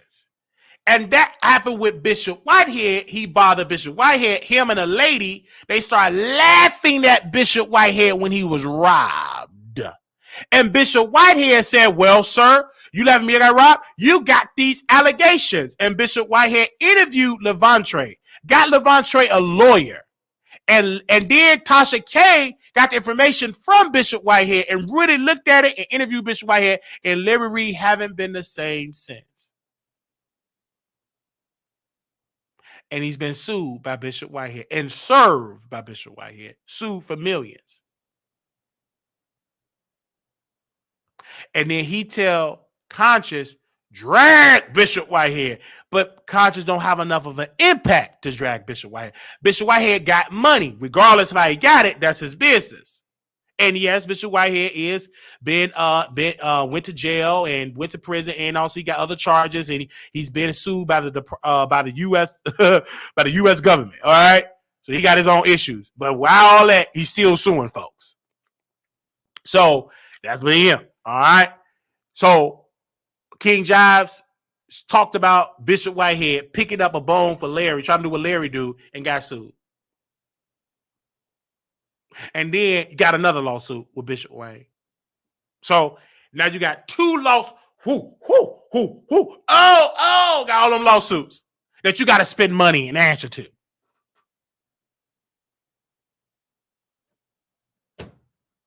Because you tried to follow the footsteps of your daddy Larry and fell flat on your face. Fell flat on your face. All right, so let's move on. I told you we're gonna put on the show today. All right, he sat with his ops. Oh, he said, let's move on. All right.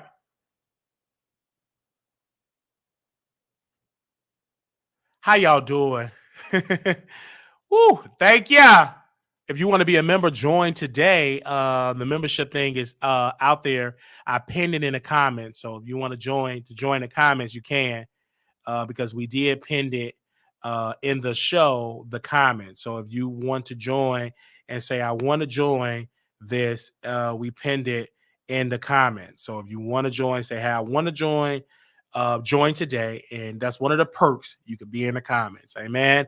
If you can't, just watch in the bushes and you leave a comment afterwards, or you can leave a super chat and we will read your comment on the air, and then we will drop the link if you want to respond. All right, we all ask when we drop this link, do not use profanity or you're gonna be booted off the air and banned. All right, so here we go. We're gonna be talking about Tasha K. We're gonna be talking about Armon Wiggins and myself. So let's first start with Tasha K. Tasha K have removed and fired 2 of her moderators. And we posted on WileyTheTroll.com.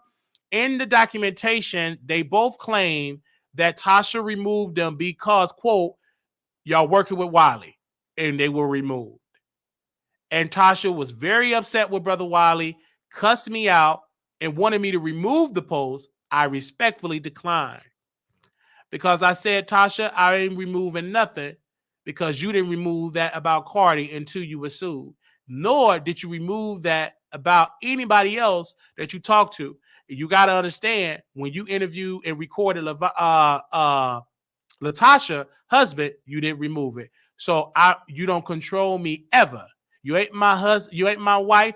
I ain't your husband. I ain't listening to you. No, I don't care what you say. It's staying up. Do you got a comment? We can update it with your comment. She said, blankety blank blank. She ain't got no comment. That's our blankety blank comment, and hung up the phone. And we got that video up. not video up, I'm sorry. We got it up on the website of what these two moderators is accusing Tasha K of doing. And I'm hearing that other people want to speak up as well. And we got an email address, wileyshow@gmail.com, if you want to email us some information. Okay. And no, none of her moderators get paid at all. So she treated them like employees when in fact they are volunteers. But she required them to not work with certain platforms, but other moderators work with other platforms. But it's just like when you work with Wiley, it is an issue. One of their moderators work and moderate for Storm. It wasn't an issue, but it's an issue for Brother Wiley. And then what makes it so sad, one of the moderators reached out to Tasha and her employee, and they said, go reach out to another moderator. And then that other moderator is upset and sad that this has happened, that her name is being dragged because Tasha told them to reach out to her, and now they're blaming Tasha and her. The moderator is blaming, the former moderator is blaming one of the moderators of Tasha K's show, that she's in the mess. And I tell moderators, stay in your lane. Don't get too personal with those people.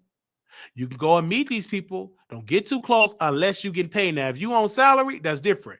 But if you get too close for free, you're going to get hurt.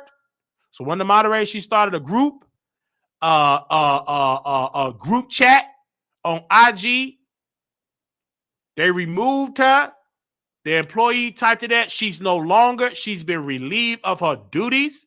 They relieved her, blocked her from the group chat that she started, replaced her with another moderator that Tasha told her to go reach out to. She have replaced her in the group chat.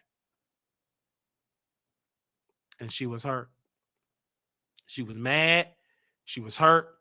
She held on to the receipt since April 1st, and she sent it to me on April the 19th. So, that's how that go. Now, that was that. And she was mad and angry at Wiley because we put it out.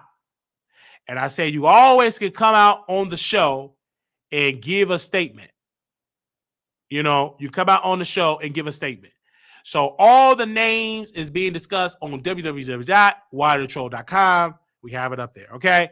So that was that. So now let's move to Armon Wiggins. One of my colleagues, all these are my colleagues. Brother was on Neek's show last night. And actually yesterday during the day.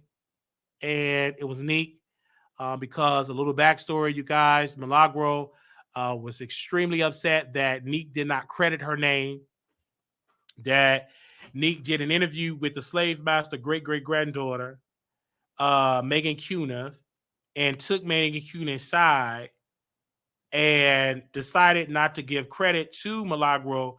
And she said, oh, homegirl, she did not put respect on Milagro. So Milagro came on my show that evening or night, and we did a 2-hour interview. Then yesterday, because of the impact of the Wiley Show, went viral. Armon rushed to get Milagro and Neek on the phone. But before that, they was calling each other bees and everything else, right? So he rushed to get them on the phone. So Armon, Neek at night, Milagro, Graves were on a 3-way phone call, and they talked. And then Armon rushed to the internet to say these words. We're going to make sure we quote him correctly, because I don't want to put a public post that he made. We want to make sure that we quote him directly. He said this quote: "Just got off the phone with Milagro and Neek. Everything is bliss. Black media coming together. We love to see it." So Neek went live and said Armon mediated a conversation. She did not put Milagro in the title, number one. So I joined. I was requested by the people to join. I said, drop the link. And she said, Armon, you want me to drop the link? Armon was like, oh, this your show. You could drop the link. I show up. Armon Wiggins ran for him life as though he had some type of diarrhea or something. He just ran. Got off camera, ran, and he didn't give a reason why. He did not address me. He ran off the camera. Me and Neek was on camera. I was on camera first, and I took myself off camera. And then Neek said, "I want to see you on camera." And I said, "No, I just got to my talking points. Put some respect on people's name. If you're going to talk about them, name their name, sus." Kept the same energy. And the chat was on my side. So I get off the air. Then Armon come back. No, Nick said, "Come back on camera, Armon. Get back up here, Armon." So Armon hit the link again, came back. And then the comments was on my side. And everybody said, "Bring Wiley back. He bringing the views. Bring him back." So Milagro come. She don't come on camera. Neither did she post a picture. You just hear her voice. Right? Milagro didn't show herself on camera. Neither did she post a picture. You only see Neek and you see Armon on camera. All right? She talking. You could tell that she was greatly disturbed, that she did not agree with this meetup because it's all fake. But she's just going to play nice. But it was all fake. So then the caller started to call in. And one of the callers said, "Well, what's the problem with Wiley saying by giving credit to a person's name? Why not?" And Armon was like, no, didn't want to say the name. Neek was upset because she mentioned Wiley's name. They pushed her off the air. They pushed her off the air. They booted her off the air because she said Wiley. She said Wiley's name. So they booted her off the air. Okay? I'll make sure that to sink in.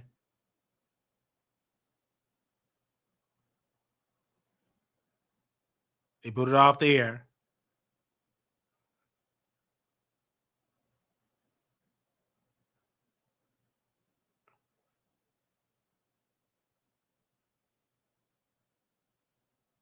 Give me a second.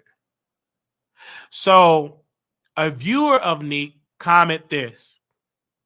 I don't know if it was Milagro or not. We didn't see her face or a picture. But a viewer comment this, quote, "Neek, I have to say I'm disappointed in you for allowing Armon the catfish to run your show. When the caller came up and said Wiley's name, Armon immediately took over the show and said, 'Oh no.' And the caller got off. You sat there and did nothing. And let that happen on your show. The subscribers and callers are the reason YouTubers even have a platform. You could be big today and small tomorrow. Never get too cocky. Never let anyone come on your show and intimidate your supporters. I have never and never will be a supporter of Armon. However, I managed to sit through his fakeness. But when he made the caller drop off, I was disgusted. And even more disturbed that you let it happen. You should apologize to that caller. I saw your true colors through all of this, and I unsubscribed and withdraw my support." And Neek said, "Girl, you've been talking ish about me on several videos, running with lies. You always your support in so many words." She said she don't care. So that was that. You know. Then on yesterday at 4:41 p.m., April the 19th, 2023. Armon said this on his Twitter, quote, "I try not to block people. However, when you deliberately want to see me fail, it's important that I block you. Certain energy is not allowed in my space."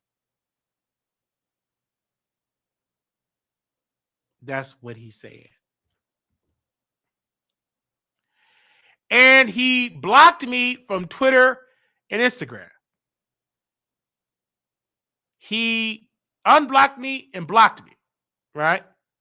No one asked him to unblock me. We didn't request him to unblock me. He did it on his own, and he re-blocked me. And I'm going to give you my reasons why.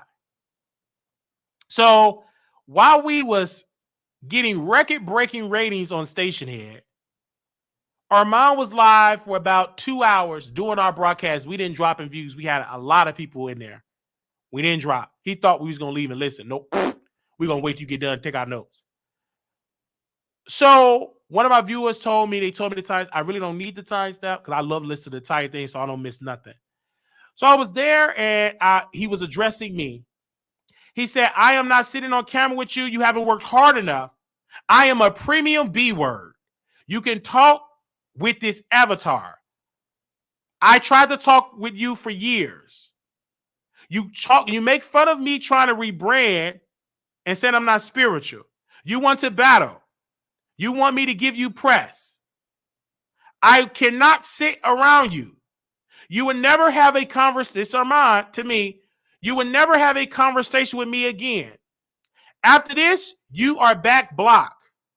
You are weird and you're intimidated and you think that I'm intimidated by you. That's weird. He said, the proof is in the pudding that I'm better than you, get more views than you. He said, y'all talk about my music, but at least I got music. And you talking about Lotto, but you can't break half of the revenue a month that I accumulate on YouTube. And he said, half the time you wait for me to post on YouTube so you can go live and get some clicks and views. You was on Nick at Night. That's Nick. I don't let everybody get on camera with me. You got to be a popping B word. I really don't know you. It's been years. I haven't discussed you in months, in years. MFer, you are obsessed and you never going to get over it. I talk about you on Station here. You will never get me to come on camera. I'm never sitting on camera with you, Wiley, again. I will never do this. I'm not sitting with you. There is no beef. There is nothing to make up. I was able to have peace. The reason is I'm unbothered. I really don't care. I have to protect my energy. We were live several times. I apologize to Wiley. And I know his mental health wasn't there. He goes on this rant. I apologize when I interviewed your mother. You told me I called you not to talk about Jason Lee. And you did, and you thought that I said, don't talk about Jason Lee because you don't want me to grow. You thought I didn't want you to grow.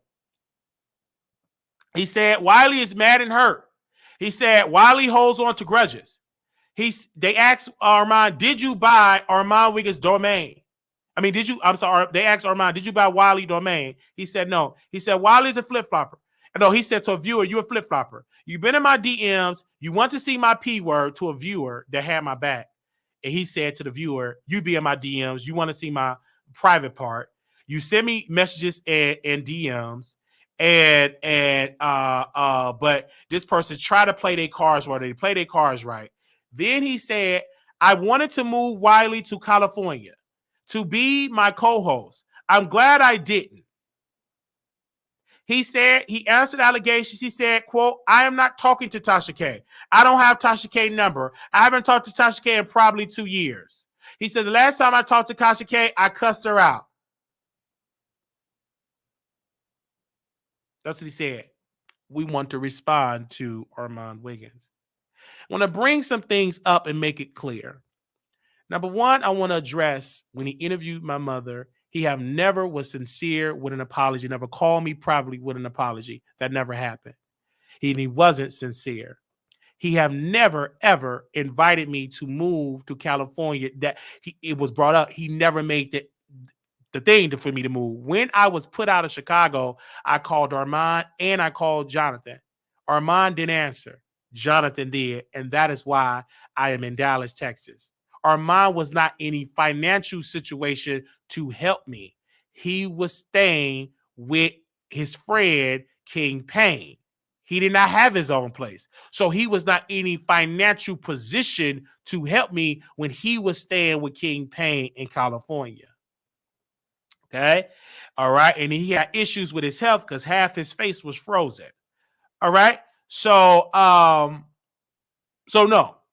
And then he also lied, said he haven't talked to Tasha K in 2 years. That's a lie because he talked to Tasha K with Larry Reed a couple of months ago before the downfall with Levante. Y'all talked on the three-way. And then you talked with King Payne on there, and then you bragged and say, quote, Wiley, you wasn't on the phone, so you just catch you under these lies. Okay? And so I want to bring this point up. He called me from Paris, meaning that when you call me from Paris, you get the roaming charges and all that. He called me from Paris to tell me not to cover Jason Lee. He said in the video that Wiley said all I talked about himself. I didn't lie. That's what you did. You just talked about you. You said, quote, don't talk about Jason Lee. He ain't relevant. The show ain't gonna be successful. Don't give him no clicks and views. And the only reason why he called me because Jason named my name on Gagging with Jason Lee. At the last season finale, he said, Wiley, this would do for Wiley. Wiley ain't gonna never happen. I should have told Wiley I'd come on the show, have do all the promo and not show up. Armon the next day called me on the show. Called me home when he was in Paris. Ring, ring, ring, ring, ring, ring, ring. Wiley. Let me tell you something. I know you ain't going to want to listen to this and hear me. Let me help you. Don't cover Jason Lee. Not helping me with the camera. Not teaching me about thumbnails. Not teaching me about a live stream. Nothing. He told me not to cover Jason Lee because why would you allow Jason Lee to infiltrate the YouTube space? That's what he said. Okay. So we covered Jason Lee. We got clicks and views. That video with Cardi got about 20,000 to us. That's viral. That's big numbers. Armon seeing that impact, he covered that. But he told me not to cover Jason. And he said, I'm not going to talk about Jason. In the phone call, he said, I regret burning Jason Lee's book. But then he talked about the interview and got mad when Cardi went to Jason Lee's show. We exposed it on our show. Armon Pressy mad. Y'all was in the chat. Oh, he ain't mad. You jealous. Armon went live and said Cardi B need a better interview because he was in his feelings that Cardi went to Jason Lee's show and not his. And he said you need a better interview. That the interview is boring. That all Jason Lee talk about is himself. And that's what all Armon talk about is himself. The pot can't call the kid a black because guess what? They both black. So that's that. So when he called me from Paris, charged all that, he did that because he wanted to control the Wiley Show. No matter how he tried to sell it, that was control. If you truly want to help Wiley, give me some skills on how to hook up the camera. Tell me what streaming service you do. You ain't give me none of that. You telling me not to cover somebody. That ain't no help. That ain't nothing. And then you, in fact, covered Jason Lee. Not once, but twice. Some of your highest views is talking about Jason Lee. The one you say is boring. So I'm hearing that from what he said, and I do not agree because he was trying to dictate what Wiley does, and Wiley said no. And he brought a suggestion to me years ago. He said, can you help me with the show? Not to be a co-host, but just help. He recently said, now I wanted him to be my co-host. Now he said, that's brand new news to me. He never presented for me to be a co-host. And if it did, he would be the leader. I would just be his punching bag. So I knew that wasn't going to work. Because I disagree. Because if I was a co-host, if he'd have called OG and Bucky, I'd have checked him right then and there. So that ain't going to work. And if you were to talk about trans women replacing biological women, I'd have checked them then because they ain't replacing nothing. So it wouldn't work. It would have been good entertainment, but he wouldn't allow me to check him. His ego wouldn't allow it. Tasha K tried to have a co-host. It didn't work because her ego wouldn't allow it. Storm and Tasha were talking. She overtalked Storm. Told her to pretty much shut up. It lasted for a day. 2 weeks. Didn't last long. So he say, oh, you see, it would have worked. Look at it now. 6 years. Look where you at. Look where I'm at. And I'm comfortable where I am.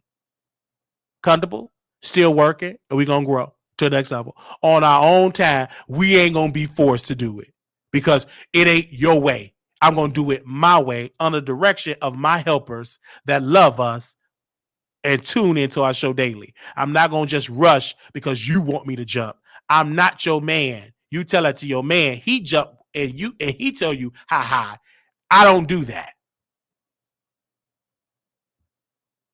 So when I saw that, I said, I'm going to address it. Armon keeps saying, I would never do this. You lied because you said that before. You would never do it, and you called. You said you would never deal with Wiley. You would never be unblocked. Then you unblocked Brother Wiley. So you're not keeping up what you say. I've never said that I want you to fail. What I said was, it's just not going to work you trying to be this spiritual guru when you're not living up to spiritual principles. So it's just not going to work. You being this fortune reader, fortune teller, card reader, those are some of your lowest views. Your audience, it will be more challenging for you to rebuild that type of audience because most of the people that view your channel are Christians. They don't believe in card reading. So you will have to work twice as hard to start out with scratch to definitely come out there to build that up. To build up that infrastructure. You're not going to get people to tune into your spiritual channel when you built years of mess. That take years for a rebrand. The same case of point with Black China. We have known her to be a stripper, a clout chaser, giving people punani, and now she want to be a Christian. Everybody ain't going to receive that. It's going to take years, and someone would never receive that. So you just can't announce that you're going to rebrand and expect everybody to get on their knees and pat you on the back of your rebrand when you created your platform on the back of mess. Not spirituality, mess. And you want to do that and start a network and get people to pay money, not to smoke, and you give them to them direction. And it's not working. That, in my humble opinion, I feel like that's not a good strategy. You have already started celebrity gossip. You have already started mess. So it's going to be difficult for people to receive you to be their spiritual counselor or your spirit or your psychic reader. It's going to be difficult to get people to receive that. It's going to be really difficult. Honestly, to be honest, it's going to be challenging for people to receive that. And you tried it multiple times and it never got off the ground. And you had to stop doing it on my Armon Wiggins show because you were getting so low views, under 1,000 views. That never happened for you. And so you had to do it on your backup channel. And you get the least amount of views with that because they don't receive it. And then when you tried to drag celebrities, Nikki blocked you. Because only how that strategy will work, you will have to drag and read celebrities. Because reading the average Joe ain't going to get you clicks and views. But if you put a reading to Wiley, put in the titles, that's clicks and views. If you do a reading on Tasha K, that's clicks and views. If you do a reading on Storm Rowe, that's clicks and views. If you do a reading on Cardi B, Lil Kim, that's clicks and views. But it's not going to work if you just do a reading to really grow on an average person that the majority of people don't know. So that's what I was coming from. I didn't say you just go fail just to be a failure. I just say that's just not going to work. I don't see it working because you tried it and it didn't work. And you the one that stopped. If it worked, keep it going. What you worried about my advice? But you mad and you put out a narrative that I said that you're going to fail. No, you upset because I exposed your hypocritical ways because you say you stand for Black media and you're all about people giving credit. But then when you're not gonna give credit to people you don't get along with. But when DJ Academics did not credit you, you call them so many obese F words and everything. You got mad when the neighborhood talk and them doesn't credit you. You get mad when Hollywood Unlocked when they don't properly credit you. So you get in your feelings when you don't get properly credit. That is the message. And you still have done it. And your reason, if I don't get along with you, I don't have to credit. But Milagro don't feel that way. Milagro feel like if you're going to talk about somebody, credit them. And Milagro have always credited me, even though me and her went toe-to-toe and roasted and gagging. But still, if I drop a story or if I'm being discussed, she will always put credit on Brother Wiley. You, sir, and you, sir, you don't do that. So you're not practicing what you preach. That's the point that we're making. That was the point that I was preaching. I'm not changing. That is the point. So you can block me. I can still see everything you post on a Fufu account. So and then I'll have to do that because people gonna send me everything that you post. We never followed each other like that. I've never followed Instagram. You know, you watch my stories when I post on my website. You see these things. You watch when Dream Doll reposted me. You were the first one to see it. So we are making impact with limited resources. And if you truly want to help Wiley, the Cash App is on the screen. Do what Larry Reed did and give money. If you truly want to help, you and Neek, all this good advice that y'all truly want to help, put your money where your mouth is. Y'all truly want to help us. Y'all truly, y'all want to help. And Ron said, Neek, he ain't going to leave that. He got a Cash App. You want to help? That's the help that I need. Love not in words. Put some money on it. Till then, keep that advice. I ain't receiving it. Okay? We fine over here.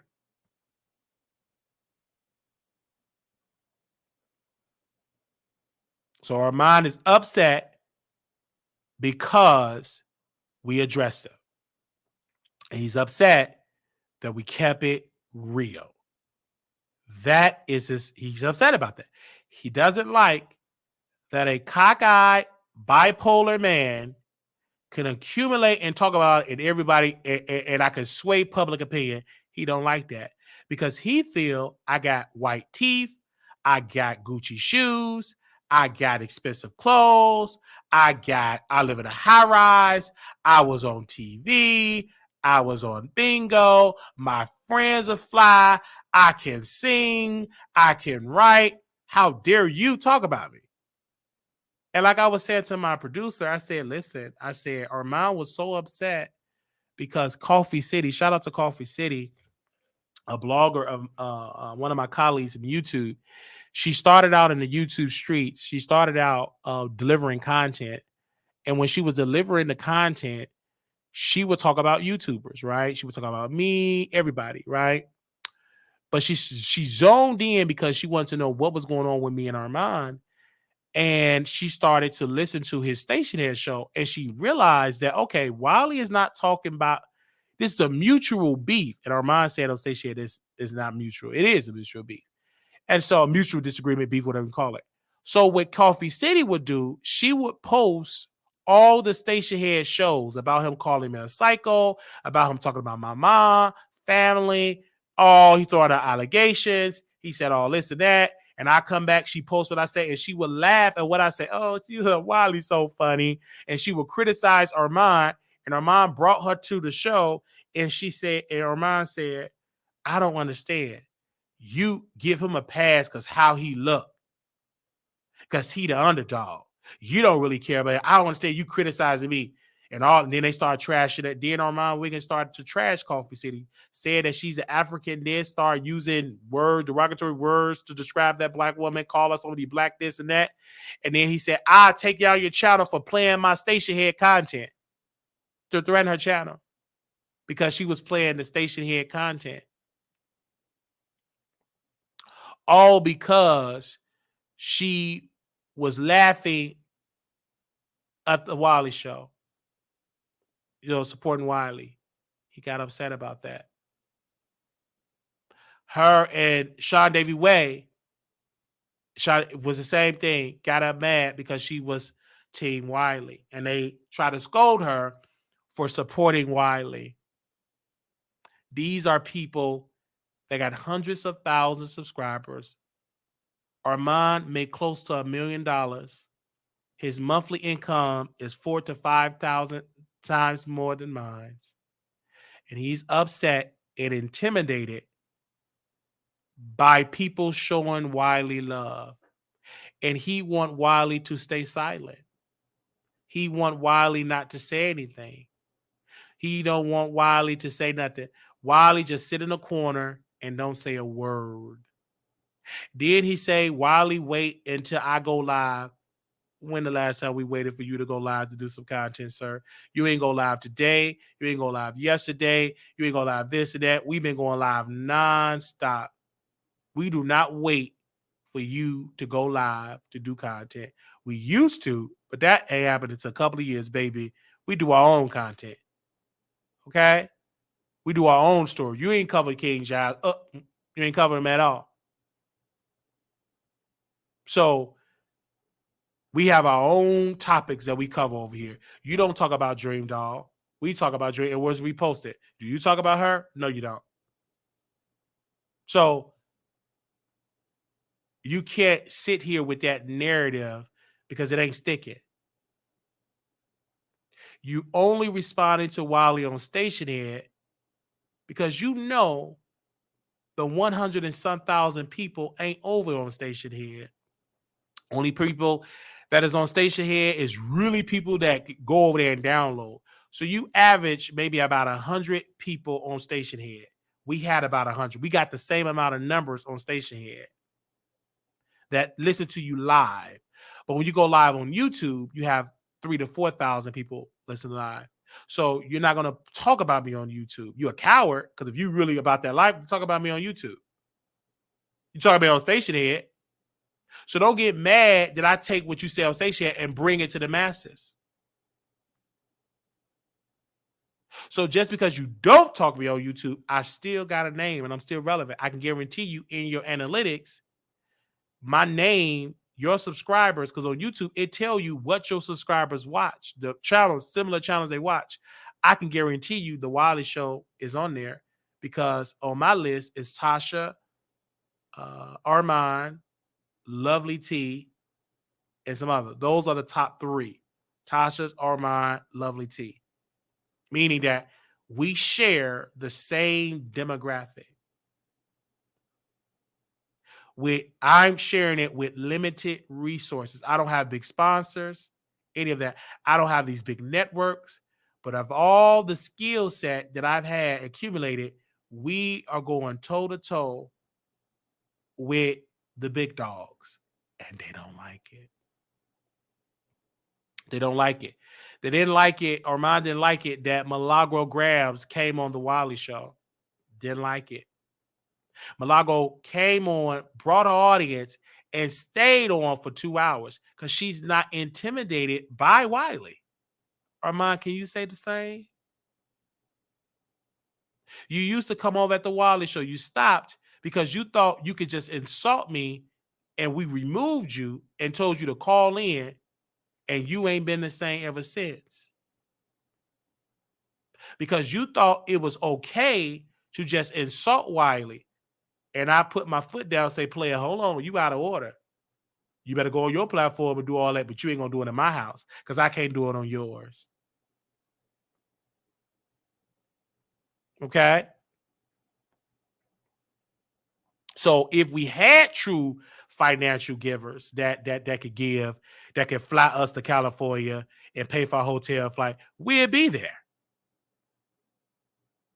Man, if somebody give right now good donations to get us to California, we'll be right there with a press pass. The first, second row, they're covering the trial. All it takes is 2, 3, 4 good givers. Don't worry about it. I'm on Wiley to go. That will be some good clicks and views. But I'm not going to go out my way to break my back to get there. If I ain't got it, I ain't going. And I guarantee you'll probably not join that courtroom because I'm there. You'll probably go disappear. I'm going to be right there. I ain't trying to wear no expensive clothes. I'll show up with a black polo shirt and gym shoes or dress shoes. What's up? Show that and go there. But I'm not going to rush to try to keep up with the Joneses, with people with larger incomes. I stay in my lane. I'm not going in debt trying to keep up with people with larger revenue streams. That's just bad business.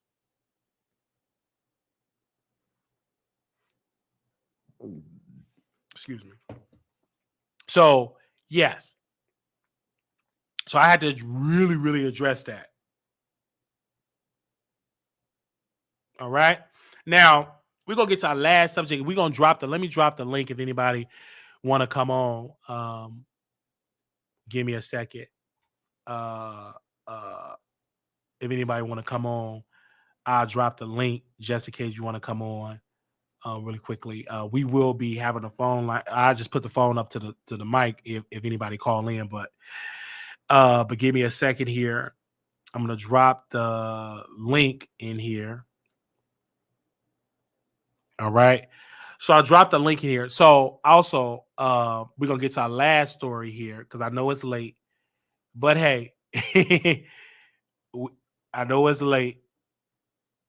And we talked about him. Oh, I didn't even have his picture up here. Give me a second. Let me see if I can find it. Because we talked about him last night. Okay. We had to talk about him without his picture because I had to accidentally delete Kai's picture. So Kai is losing millions of dollars, you guys. Kai is a streamer on Twitch, and he is all set to lose millions. But it's something that I want to bring up about Brother Kai. He is one of the leading streamers on Twitch. And I want to bring up what he made. Give me a second. Let me see. Do I have it saved here? Okay.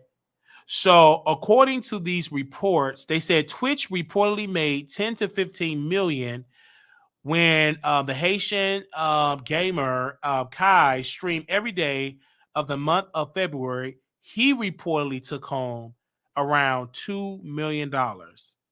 But Twitch made between 10 to 15 million dollars.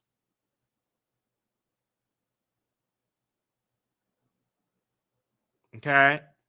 And they said a report that Kai was recently banned from Twitch. Twitch rival Kick sent special gift to top streamer Kai. After unboxing the gift on Twitch, he got banned.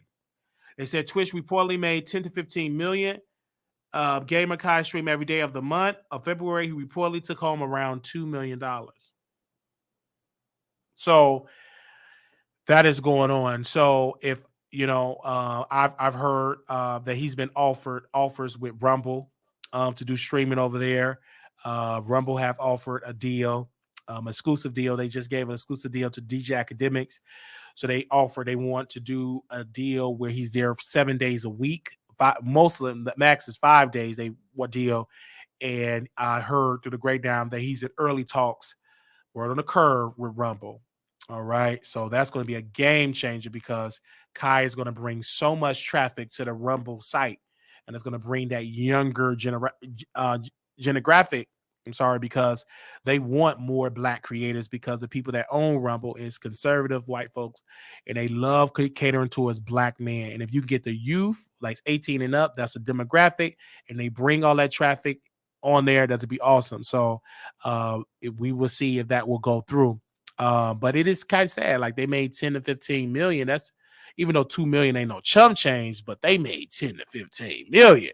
You know what I'm saying? Can you imagine if he would have had that 30-day stream with on his own website and made that, he would have kept majority of that and just paid taxes? on it. Oh my God. So yeah. So thank y'all so very much for tuning in. I'm gonna drop the link in here. I'm gonna post the number on the screen here. If you all want to come on, I know it's late because we don't necessarily always have to be callers or anything. We just do that for the viewers if the viewers want to give their opinion. This is not like based always on a call-in show, but we do this to, you know, for the viewers that are at home and you want to call in, give your thoughts. And if not, I understand because, like I said, it is late. It's 12:31 a.m. We've been on here broadcast for 3 hours and 49 minutes. We do want to say thank you to all of the moderators for showing their massive support. Thank you to our latest new moderator, Miss Winters, for her support and showing love. So we thank her so very much for that way. But thank you so very much. We see it all the time.